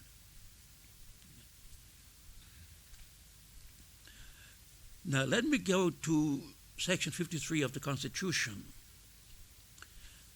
Section 53 of the Constitution does not directly mention customary land. It talks about property, but land is property, and customary land is definitely property. So we can, by extension, say that the protection provided by Section 53 of the Constitution does apply to customary land. And there are two things that I should bring to the attention of the committee and the audience here. First of all, no customary land can be appropriated by the state without compensation. There must always be compensation. The first negotiation must be on compensation, how much to be paid, and for what interests. The government, with all due respect, has got no right to walk into customary land and say, we want this land for this development, and therefore you got to sell it. There must be agreement in the first place between the government and the customary landowners. It's only upon that agreement that further proceedings can take place. And in fact, Section 53 of the Constitution further says that any compulsory acquisition of customary land must be in accordance with law. And we have several acts of Parliament which protect the rights of Papua New Guineans. We've got the Oil and Gas Act, we've got the Land Act, we've got the Mining Act. There are a whole raft of laws, and any acquisition of customary land must be compliant with the provisions of these different laws. Ultimately, Section 53 provides the fundamental protection, but these different pieces of legislation amplify and what needs to be done in order to comply with the Constitution. And let me then conclude with a couple of recommendations that I have written. Incidentally, Mr. Chairman, my submission to the committee is in draft, and I intend to finalize it by Friday and have it submitted. Yeah. But the recommendations, there are three in main, are one, customary law rules and principles governing inheritance, ownership, and rights to customary land must be honored, declared, and maintained in any law dealing with customary land. Two, recognition of the different types of traditional PNG societies and rules and principles underpinning their structure and organization, which also impacts on inheritance, ownership, and rights to customary land, must also be taken into account as part of the context within which that law, such a law, must be designed. And three, that there must be perpetuated that protection against unjust deprivation of customary land and rights provided by Section 53 of the Constitution. Thank you, Mr. Chairman and members of the committee. That concludes my summary submission to the committee. Thank you, Professor Kaipu. Thank you for that presentation, and thank you also for your undertaking to submit those thoughts and recommendations in writing to the Secretariat, and hopefully, as you say, by Friday, Sure, to inform the work of the committee. On that note, and I think in the interest of time, if I could allow the Deputy Secretary Eva Gator to express some thoughts in this regard. Mr. Gator. Thank you, Chairman. First of all, let me thank the... You'll have to pull the mic closer to yourself.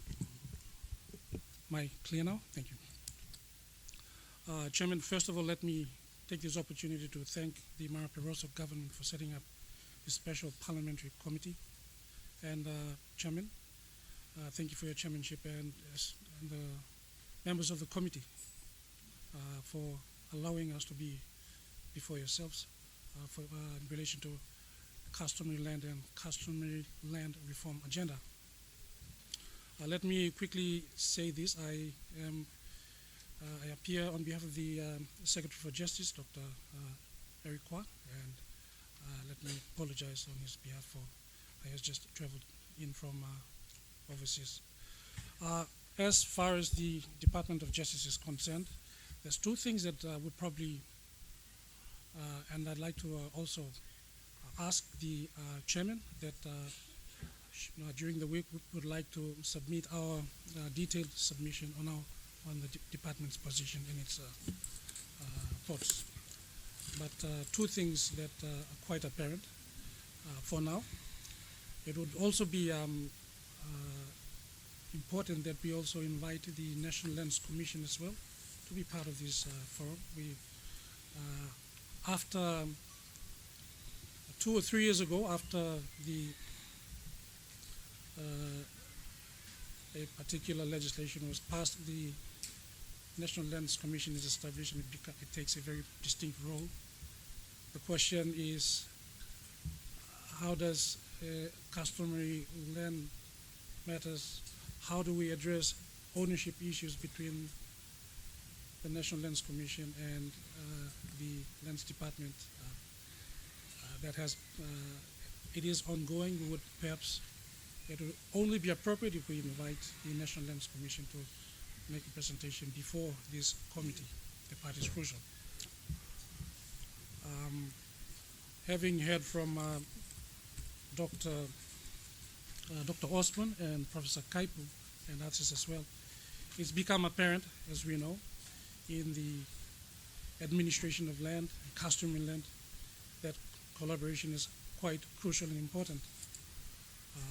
I say that thinking about a number of issues in terms of how landowners, customary landowners are identified in different spaces, different regimes, in different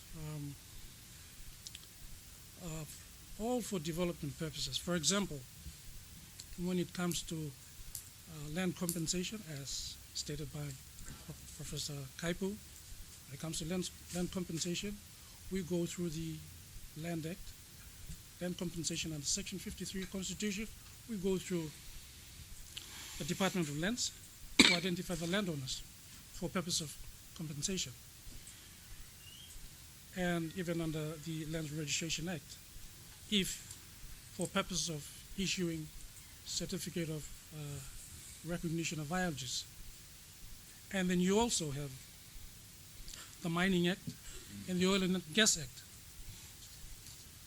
where licensees are obliged to go through their process to identify customary landowners. Also, even PNG Forest Authority, they have to go through some form of process under the Land Groups Incorporation Act to identify customary landowners for purpose of issuing various licenses.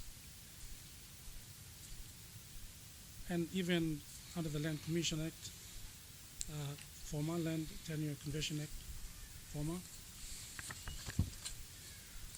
Questions of issuing tenure conversion order for landowners, you'll also need a particular purpose to identify landowners or particular road or process. So, Chairman, what I am saying is, with all these different legislation, different purposes for development, different ways of identifying customary landowners, you could already see that there's different ways of identifying customary landowners. And I am basically saying that there should be a collaboration somewhere. Perhaps an authority would probably be the way to go. A one-stop shop, maybe. So there is one standard, not varying standards depending on... One standard would be the way to go. And I come back to Professor Kaipu's comments about the Constitution, the preamble to the Constitution, and basic social obligations, particularly about the people and land and custom. And again, this process is basically doing what it is supposed to do. Identify the people, identify the land, and identify custom, and how custom must inform the way we manage customary land under the Constitution, preamble to the Constitution, and as well as under Section 9 and schedules of the Constitution. That custom must be recognized. And of course, as we know, in various customs, we have different customs to do with owning land, usage of land, how to use water, customs in relation to leadership. And so again, I echo similar sentiments. Again, as Professor Kaipu, custom must be the basis of the way we manage land ownership, customary land ownership. I will conclude shortly, but one of the observations that has become apparent over the years in terms of ILG, and I'm pretty sure the landowners around here and everywhere across the country would have noted, is for the purpose that it was intended, an ILG is supposed to manage our people and our land. As it evolves, it's become very highly political. And it is also, when I say highly political, you know, let me not, it is very sensitive, and we would invite this committee to also take views on that, how to approach, lessen the political nature of ILGs, all towards advancing best approaches towards managing our customary land. Last and final point that I would like to make, and then as I said, Mr. Chairman, we will do a detailed submission on behalf of the Department of Justice and Attorney General because the department also participates in terms of legal policy, in terms of giving advice to the state through the State Solicitor's Office, and in collaboration with the National Lands Commission and Department of Lands. And so one of the things that I thought I should mention is that we have these village courts, we manage the village court system Yes. within the department. And one of the submissions that I'd like to make is that in the process of our deliberation, we let us also give prominence to the importance of village courts in the country. When I say that, I'm saying that that is probably the arm of agent of government that has deeply rooted within communities, even to the villages. That's one. Number two, as you know, when it comes to dispute settlement in terms of custom, in terms of issues at village level, village court takes a central stage. The submission is again in the process of our deliberation. Let's include the village courts as well. Allow them to participate and have a say in how we manage our customary land and reform our customary land system in this country. Mr. Chairman and committee, I would like to, as I said, be given time to submit a detailed proposed submission on behalf of the Secretary for Department of Justice and Attorney General. Thank you, Deputy Secretary. Are you able to, at this time, and in the interest of time, we will move on to the Deputy Secretary for CLRC, but at this juncture, can you give us an indication how, when you could submit the written submission for the purposes of the committee? Perhaps towards the end of the week. Thank you. Is Friday reasonable? Friday should be reasonable. Thank you. Some very good points, Deputy Secretary, that you have raised, and I think goes to the heart of the issues as outlined in the terms of reference. So we would really appreciate that your support in this regard, and you point out some very, very important issues in respect of the role of the state solicitor and the functions of the village court, which presently sits under the Department of Justice and Attorney General. So we welcome that written submission, if you don't mind. Thank you, Chairman. Committee members, if we can continue on this path. But before we do, I notice also the presence of all our interest groups from the general civil society and landowning groupings. We are very welcome. Thank you for your presence this morning.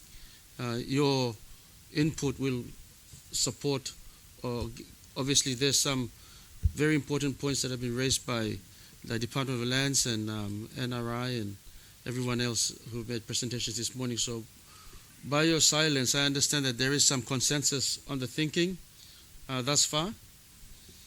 And so we will push on with the program. We've got some formal submissions that have been made, so we'll give them priority. And as the day wears on, please don't go away. We need you to make your remarks or in some orderly fashion, so the Secretariat can engage with the persons who have shown interest and are present here, representing the body of the public. It's important your views are heard today as well. So we will push on, but we'll come back at some point. At this point, if I could invite the Deputy Secretary CLRC, Mr. Xavier Winia. Okay, thank you, Chairman. Thank you. Just acknowledging yourself, Chairman, Honorable Kitudu, members, Honorable Ereman Toben Engineer, and member Lawyer Boy Samuel. Thank you. And I also acknowledge, I think, the landowners and also interest groups, NGOs, and various groups, and also I think the members of the panel that are here, NRI and other members. I acknowledge them because what I'm going to say is also part of the team that we've been working on the National Land Development Program Phase 2. So, Chairman, I step in for the Secretary, Dr. Mangamatui, who, together with the Secretary for DJEC, they've actually traveled out, so that's where I step in. And what I will do is basically zooming down into the specific work relating to ILG, basically under the Land Development Program Phase 2, which CLRC was part of, and much of that has been already discussed by Lands Department and the team that was here. So I'll zoom in specifically to what CLRC has done, and then what are the issues that we have discovered, and some discussions around it. So firstly, Chairman, I think just to make some general comments, we have come a very long way. You might recall 91 years of decolonization from 1884 up to 1975, and then thereafter, I think NRI has basically touched based on what were the kind of colonial policies that were in place in terms of land reform in the 1960s, and I heard you also touching some of those things. And from independence coming up, the kind of struggles that we had, or let's say because of the colonial legacies around the 1960s, the institution of the Commission of Inquiry on Land Matters in 1973 and the kind of recommendations that were made, and what CPC, Constitutional Planning Committee, picked on some of those things, and then devised a national goals and directive principles. And immediately after independence, you will notice what we have done was basically the kind of a struggle we have come through. Looking at some of the structural adjustment programs, land mobilization in the early 90s up to 2001, 2002, and then 2005 when First National Land Summit was held in Unitec. NRI has already touched base on many of those things, up to 2007 when the phase 1 of the land reform program, National Land Development Program, was established. And in 2008, 2009, CLRC specifically worked on two legislative reforms.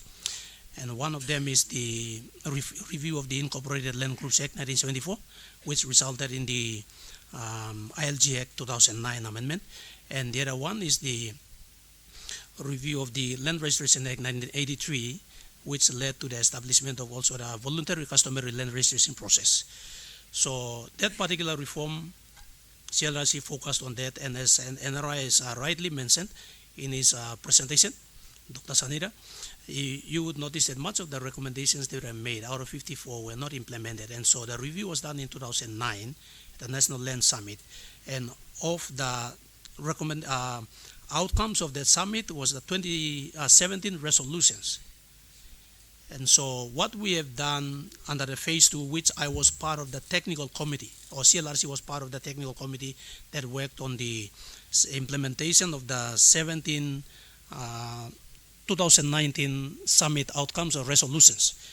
And so what the law, based on the NEC decision, there was an establishment of land reform committee, and that particular committee is chaired by the Lands Department, which provided oversight to the technical working committee that was established under that committee. So what has happened was different agencies were tasked those particular 17 resolutions. Some agencies were given 2, some agencies were given 1. For CLRC, we were given 4.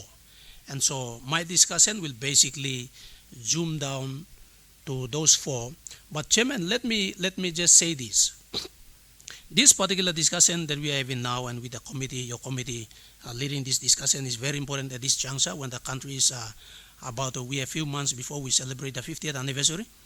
And our current Prime Minister has been talking about a reset. Let me just use the term. What do we do after 50 years? And as we look back, I think, Chairman, what we are doing, if you look at the discussions that the Constitutional Planning Committee had, and the kind of system that we have inherited from our colonial administrators, colonists, and what needs to be done after independence, which what the Constitutional Planning Committee referred to as the post-independent decolonization process. And so our journey from over the last 50 years in the area of customary land reform has been a bit of struggle. And you have rightly said in your opening remarks that we still need to check some of the systems that we have, that we inherited. And so the challenge we have, not just as Papua New Guinea, or let me just say as a third world nations, is basically the kind of ideological clash that we have with many of the things that systems that we have. And so particularly when it comes to ILG, I think the issue really is about communal versus private property ownership. That's the struggle that we need to look at. And so 50 years from now, what do we do? And that will be the challenge for all of us as lawmakers, bureaucrats, as well as a government. And that's a challenge for all of us. What do we do going forward? But I think for the third world nations, some of the concepts that we have has been imposed on us, whether a third world nation in the Pacific, in Asia Pacific, or in the Middle East, or in the African, or even what is to be called America. So some of those concepts that were imposed on us, the challenge is for us to look at those and then see what really works for us. At a bigger level, I think that's something that I can just paint a bigger picture like that before I zoom in down. But let me say this, that we have the opportunity now to basically discuss some of these things and then see what we can do as a way of going forward. For the best interest of our country, and not just us, but also for our future of our children. Let me just go around to what I want to present here. My presentation will be very brief, and we have been working on these 4 terms of references, which we are at the final stage of finalizing, our editing stage of finalizing the final reports that will come before the cabinet through our Minister for Justice and Attorney General. And so what I will do is I'll just give you a background on what we have been looking at, and then maybe do a formal submission afterward. So when those 17 resolutions were given through the LRC, CLRC sought the approval of the Land Reform Committee chaired by the Chairman, Secretary for Lands Department. We basically sought the approval, and we wanted to invoke our own internal law reform process, basically because given that these are very sensitive matters and sensitive issues, CLRC wanted to approach these issues objectively and in an independent manner. And so with the approval of the LRC, CLRC took on 4 terms of references, and we invoked 4 outcomes, and we invoked our law reform process, and through the minister, we have converted those outcomes to 4 terms of references. And 4 terms of references, and we started a process of review and consultation. So what are those 4 terms of references? First of all,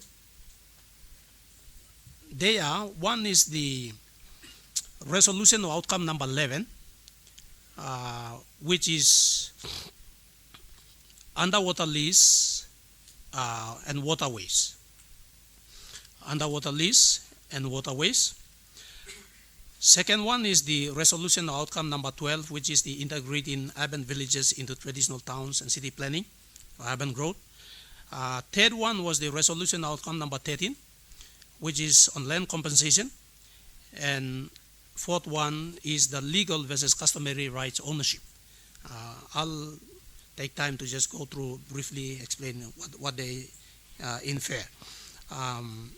These resolutions were converted to terms of references, so we are working now on terms of reference number 18, which basically focuses on integration of urban villages into town planning and city planning and growth. That's term of reference number 18. Reference number 19 is looking at the land specifically on underwater lease and the waterways.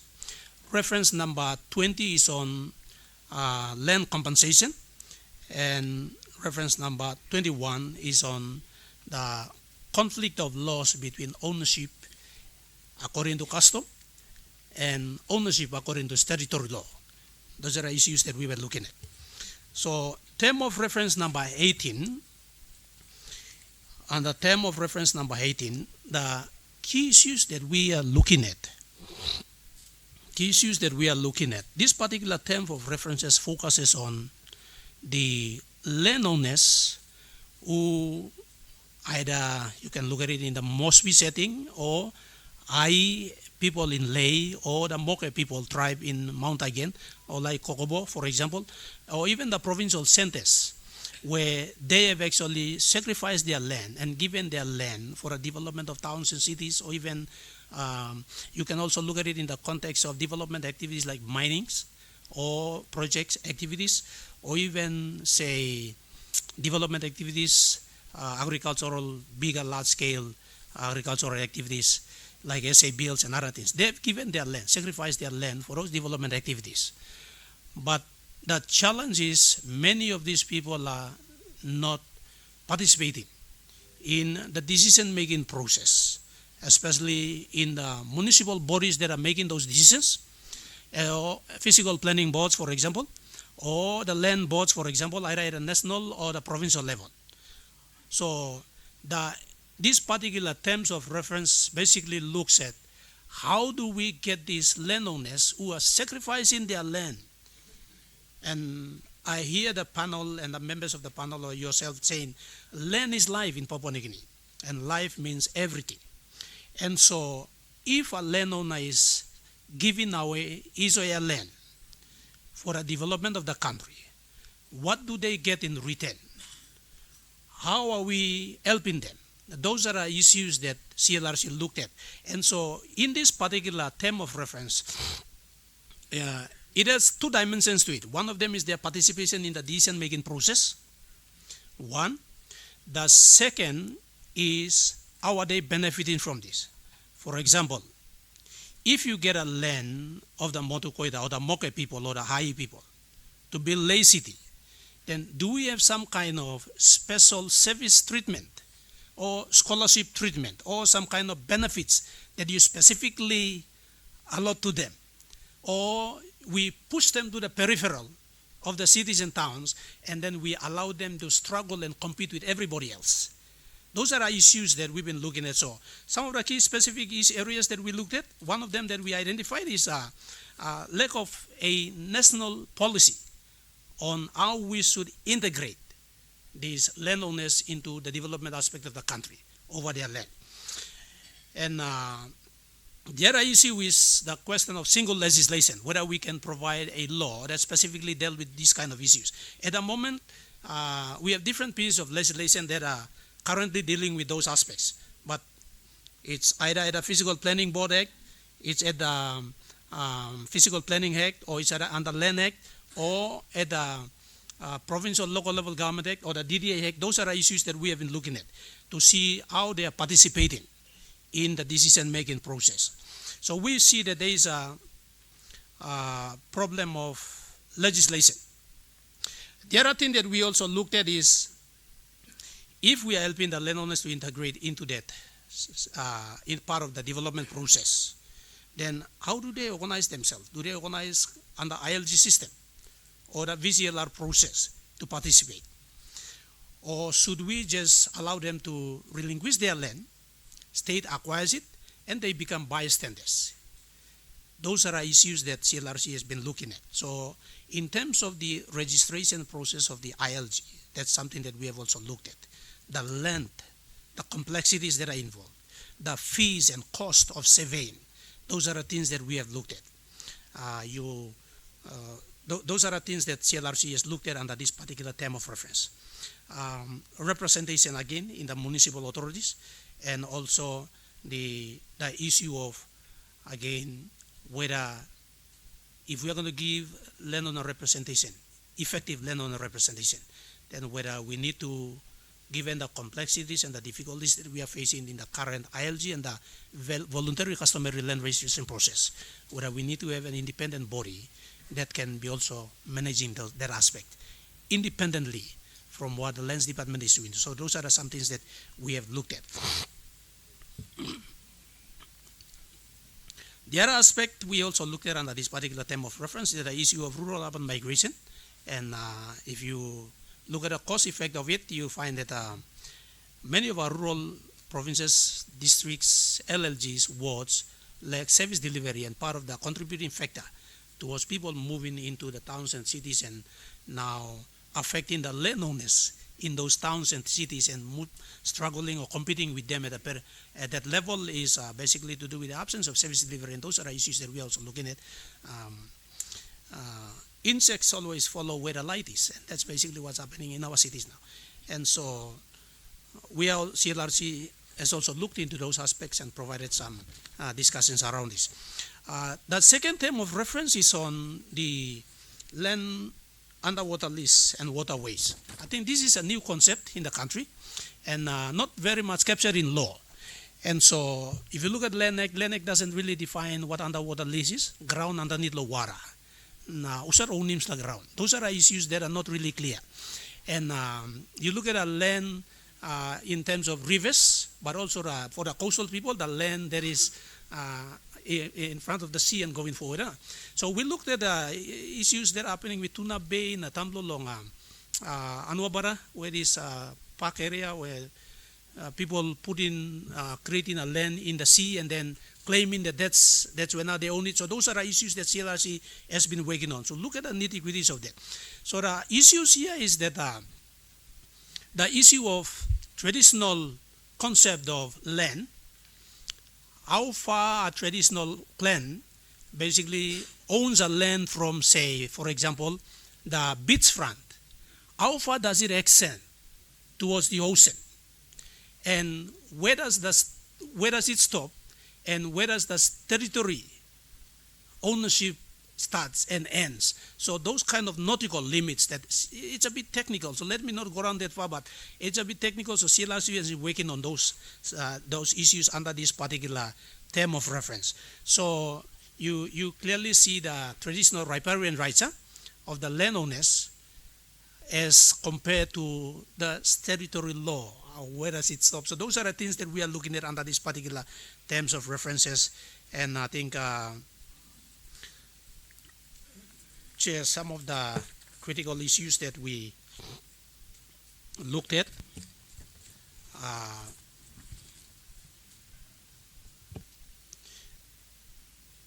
nautical limits, that's one, and whether there should be clear limit to traditional landowning rights, especially over the waters and land underwater.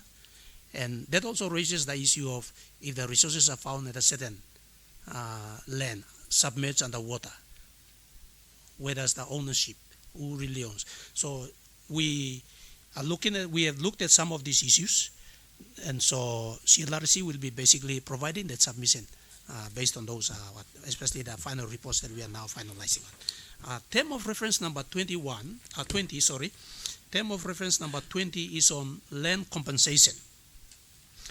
I think land compensation is also a biggest issue that we have in the country, and also lands department is basically struggling with to address this particular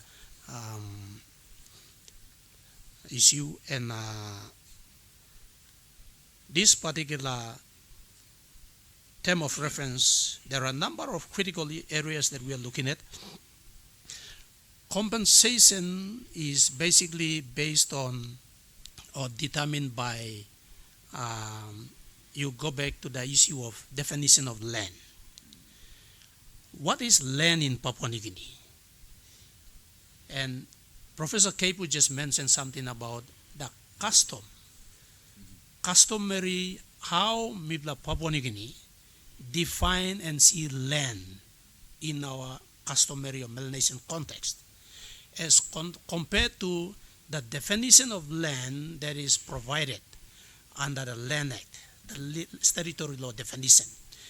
And so when you apply the concept of definition, concept of compensation, the concept of compensation that is currently applied in law is applied in a narrow sense of the word. It doesn't fully take into full consideration how we Melanesians view land, that is, in, on, above the land. That's the way we define land in a Melanesian context. You put that in the definition that is currently promoted under law, and you find that many of the things are obliterated. And so those are the critical issues that whether we need to redefine land again. If we are going to redefine land in law, whose definition? And I hear what Professor Kaipu was talking about. Whose definition should we now bring in?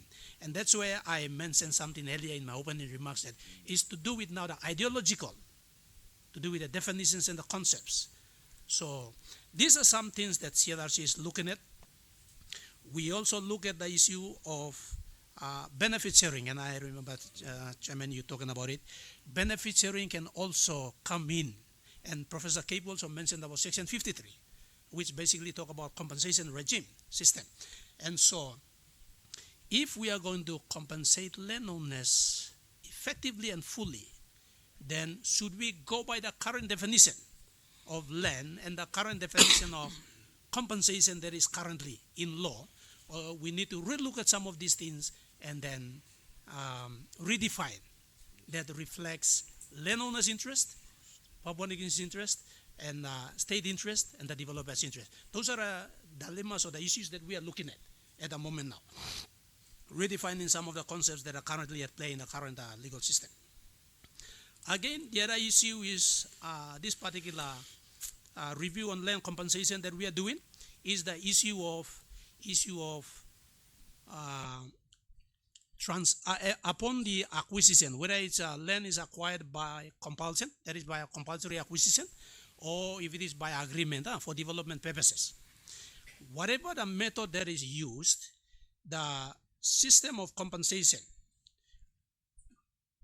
that currently is based on the issue is whether when you sign that agreement, should you relinquish or forfeit your ownership to the state and further to the developer, and you then become a bystander, or rather than you relinquishing that ownership, should you convert your ownership rights into, rather than compensation, one-off, you convert it into shareholding into that particular activity. These are issues that we are looking at now. So instead of you give him ground lieu, give him compensation, you kai na you finish it.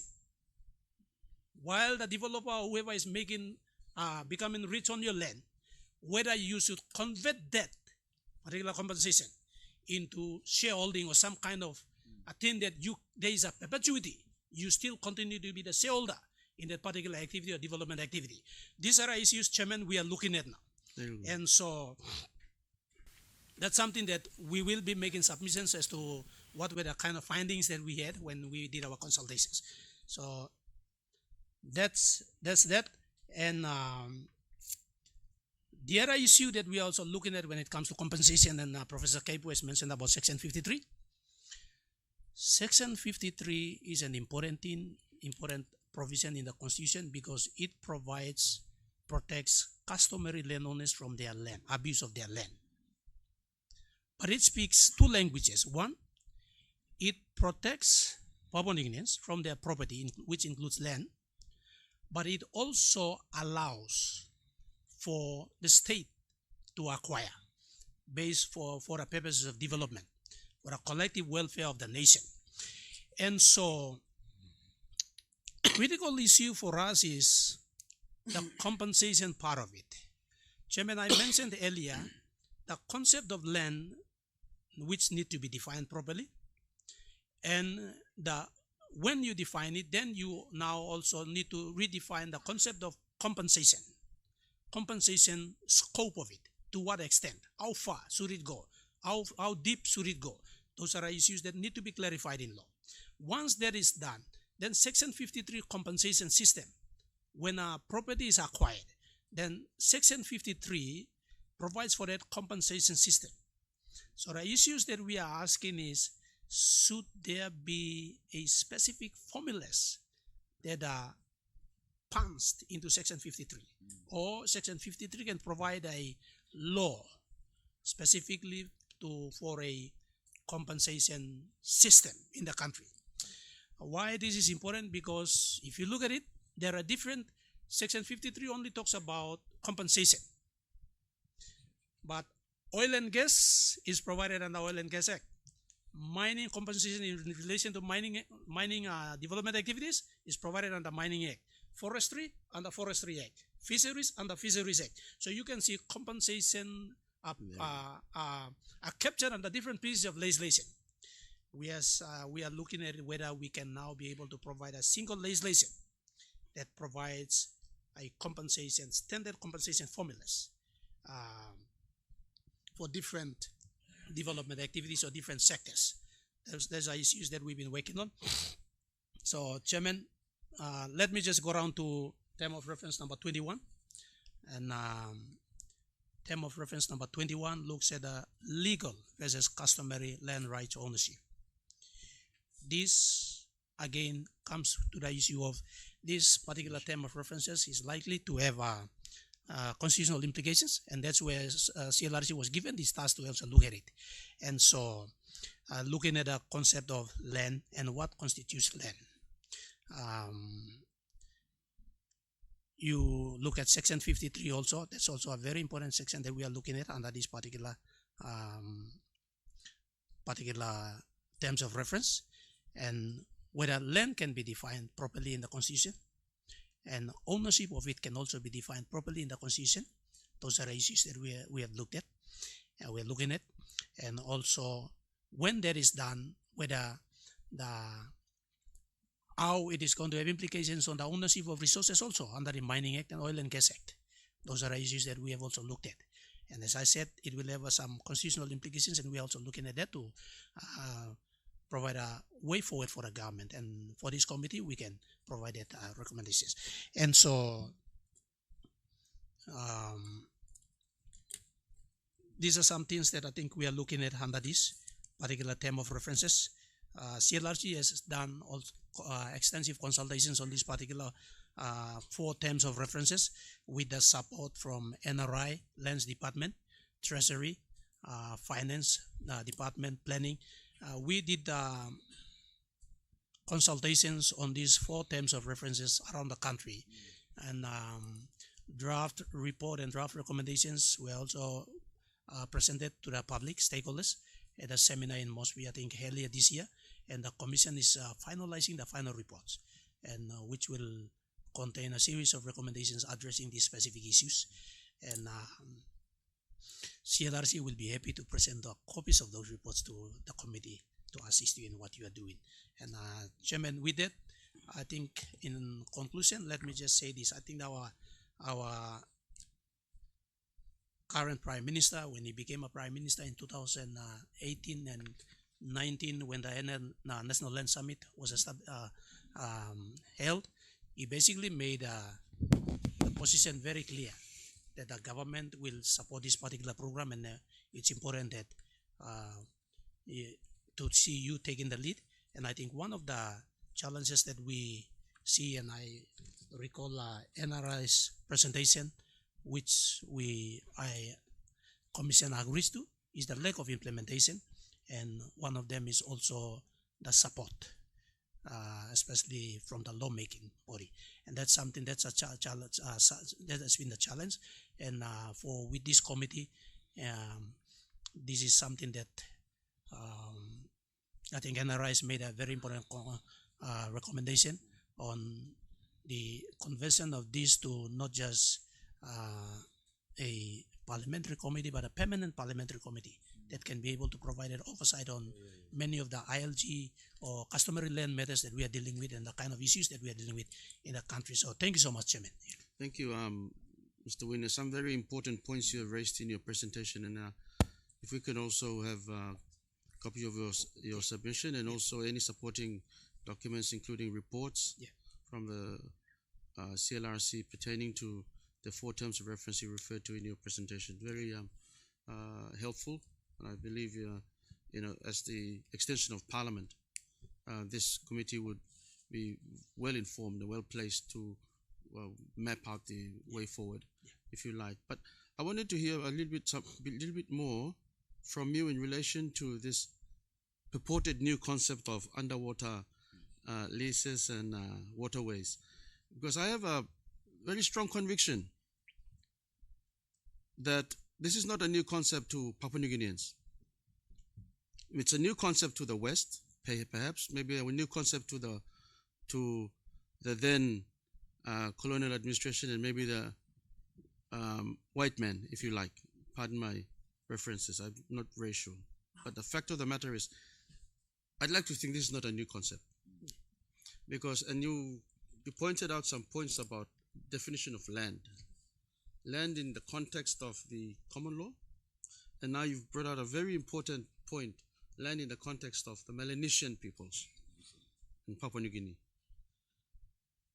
If I can hear a little bit more about underwater, what's your thinking around waterways, rivers, and the foreshore? Yeah, Chairman, you, I think you are right in saying for us Papua New Guineans, it's not a new concept. We Melanesians, we Papua New Guineans, we know that, and especially any third world indigenous man around the world, he knows that when your land comes and abuts a particular river, a river itself is a moving body. You don't own the water, but even the fish kingdom and everything, prawns kingdom or whatever that is crippling or moving around, creature that is moving around, it's mobile, so you don't really own it. But a land that is there. Traditionally, you miss out ground you can pass low one area, that front area is the ground and area blue. That we know that. When we say new concept, is basically it's not captured in law. Yes. And that's the issue that we are dealing with to see. Okay, maybe for the rivers and streams, you may understand him. When your land goes and abuts a particular river, waterfront, this area you told this the time Narabla land can pass low, that presence. So that we know, but especially for the those of us in the coastal areas, where does the traditional rights begin? Is it from the beachfront, high water mark, or the low water mark when the water and slack go down, and where does it begin? Those are issues that are not really clear in law, and so we are looking at those things. And if you're going to begin from there, how far should you begin?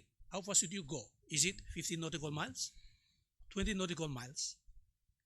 How far should you go? And so, if you look at traditionally, you realize that someone will say, okay, a clan may say, no, ground loom is that lo nambis, go the lo reef upside there.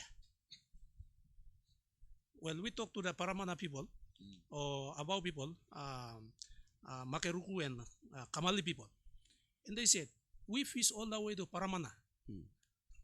Even close to Abao and all the way to Samarai. So, in terms of traditional rights or traditional ownership and rights, it can extend so far. But how do you demarcate it in law? That's an issue that we've been discussing, and the DJ was also involved in some of these things, and we are discussing. So, yeah, Chairman, when I say new concept, it's not really by way of Malaysian understanding of that concept, but it's to do with current law. It's not in the law, and that's something that we are looking at the moment. Yeah, that's very good. I mean, it's I suppose you did make reference also to the post-independence decolonization process as contemplated by the CPC. So this is incumbent on lawmakers, policymakers to take initiative alongside of this decolonization post-independence process. And I suppose this is that very agenda we're having. So, if you notice the Land Act, there's only 6 provisions dedicated to customary land. Section 132 to 135, and then you have section 10 and 11, all pointing towards acquisition and dispossession, a conversion of that previous ownership to compensation, whatever that might be. But it's a quick fix. So I think it's incumbent on this generation, 50 years on, to complete the decolonization process or to initiate this process. And I'm very grateful to the CLRC and Mr. Guinea and you and Dr. Matui for enlightening some of these conversations, this narrative, and everybody here this morning. You know, of course, the dictates of Section 53 is somewhat, it can be said to be limited, providing only two areas, that is compensation. There's a presumption that land should be, the customary landowner should be disassociated from that land for the state, or at the time the crown, to take possession and utilize land for development purposes. But I think it's good that we're having this discussion, and there could be an expansion of that interpretation of that, the ambit of Section 53, without dispossessing our people in that same light.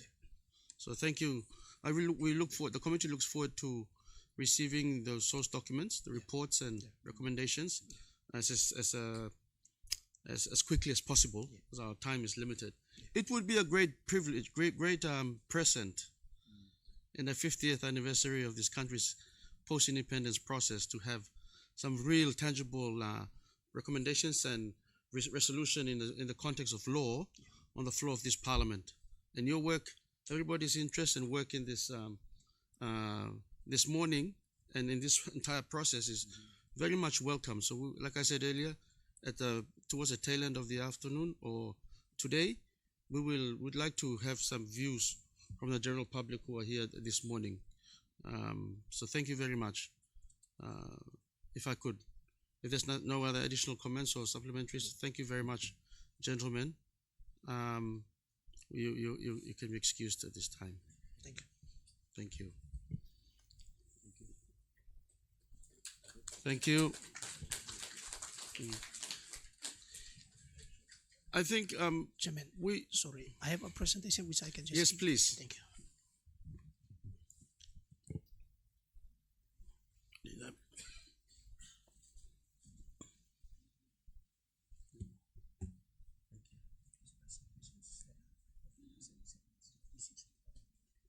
Thank you. You've got electronic copies of it. Yeah, everything. Thank you. Thank you. You just witnessed the presentation of source documents referred to by Mr. Winia in his presentation, which are the reports and recommendations to the committee. Thank you. Maretana Moan. At this point, I'm excited to continue, but we are mortal men. So I would like to call a short recess for half an hour, and we come back and continue this work. Please, I see also the PNG Forest Authority and other state entities here this morning or this afternoon now. Please don't go away. We'll come back in 30 minutes, and I think we'll, after the break, we'll call upon the representatives from the Forest Authority, and if MRA are here themselves, Institute of National Affairs as well. And we'll take our cue from there and get through the submissions as quickly as possible. So give our people an opportunity to share some views. Now, Moan. Thank you. So 30 minutes. 35 minutes.